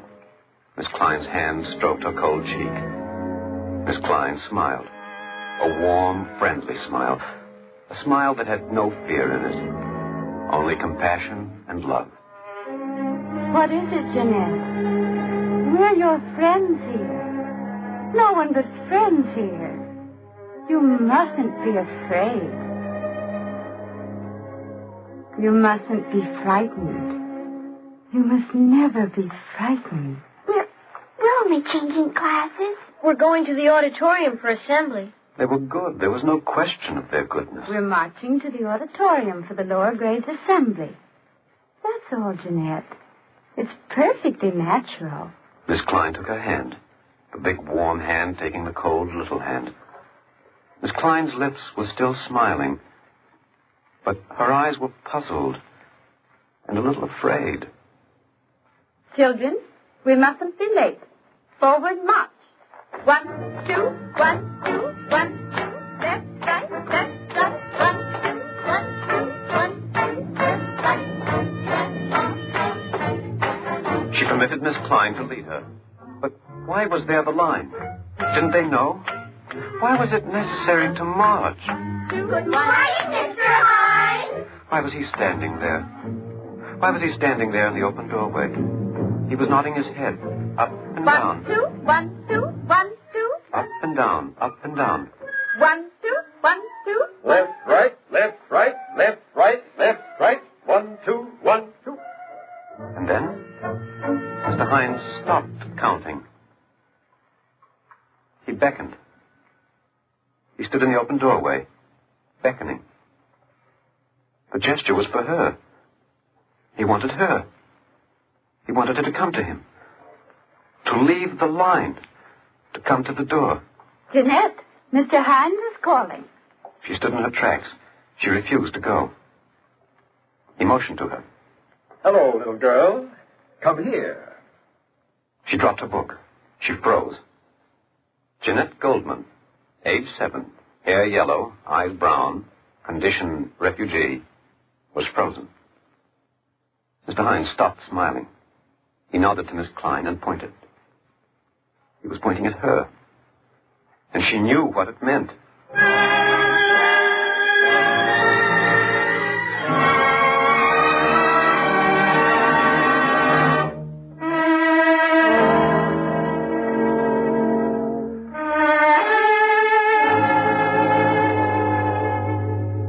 The hand beckoning, the head nodding. No more line. She was out of the line. He wanted her to come to the door. The fear was big now. Bigger than the corridors, bigger than the classroom, bigger than the auditorium, bigger than the school. It was a body fear and a soul fear. It was a sky fear and an earth fear. And she knew it had happened before. She was not surprised. Others had beckoned, and others had gone out of the line. Out of the shallow depths of a little child's memory, a line came forth and merged with the present line. It became one with it. And there came forth also a beckoning finger and a door. And with it there came something vile and nameless, something eternally evil and eternally sightless.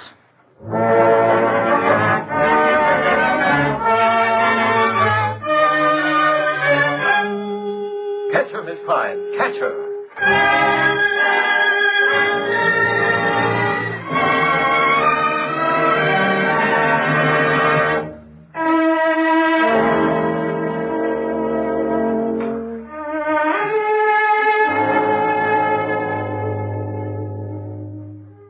After they had carried her into the principal's office and put her on the couch and covered her with the principal's coat, the screams stopped. The principal's office contained only a desk and 2 large chairs and the couch she was lying on. And Jeanette opened her eyes and saw the tear in Miss Klein's eyes and the tear in the principal's eyes. He was rubbing her wrists. His eyes had fright in them. No mirth, only fright. And she understood fright. And she understood something more.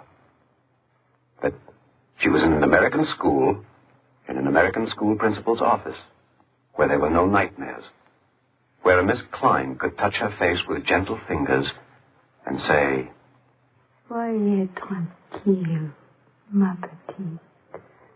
Soyez tranquille. Be tranquil, little one.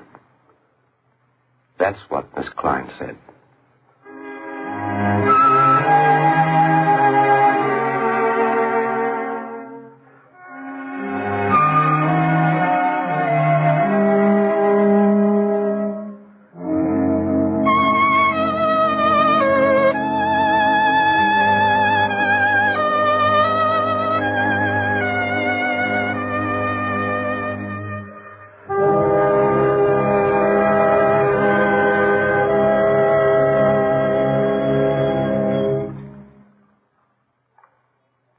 Eternal Light drama today by Morton Wishengrad was based on a story entitled The Door by Howard Singer, which appeared in Common Ground magazine.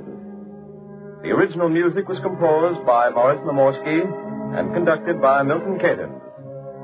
Featured as narrator was Alexander Scourby. Cantor Robert H. Siegel sang the liturgical introduction, and the entire production was under the direction of Frank Papp. Free time has been given by the National Broadcasting Company and its affiliated independent stations to present this program in cooperation with the Jewish Theological Seminary of America.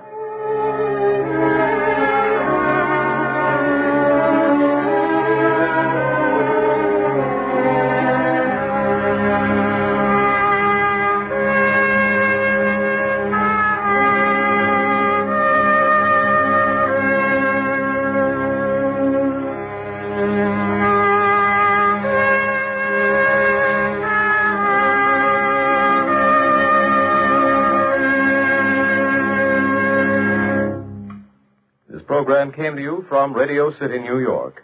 This is NBC, the National Broadcasting Company.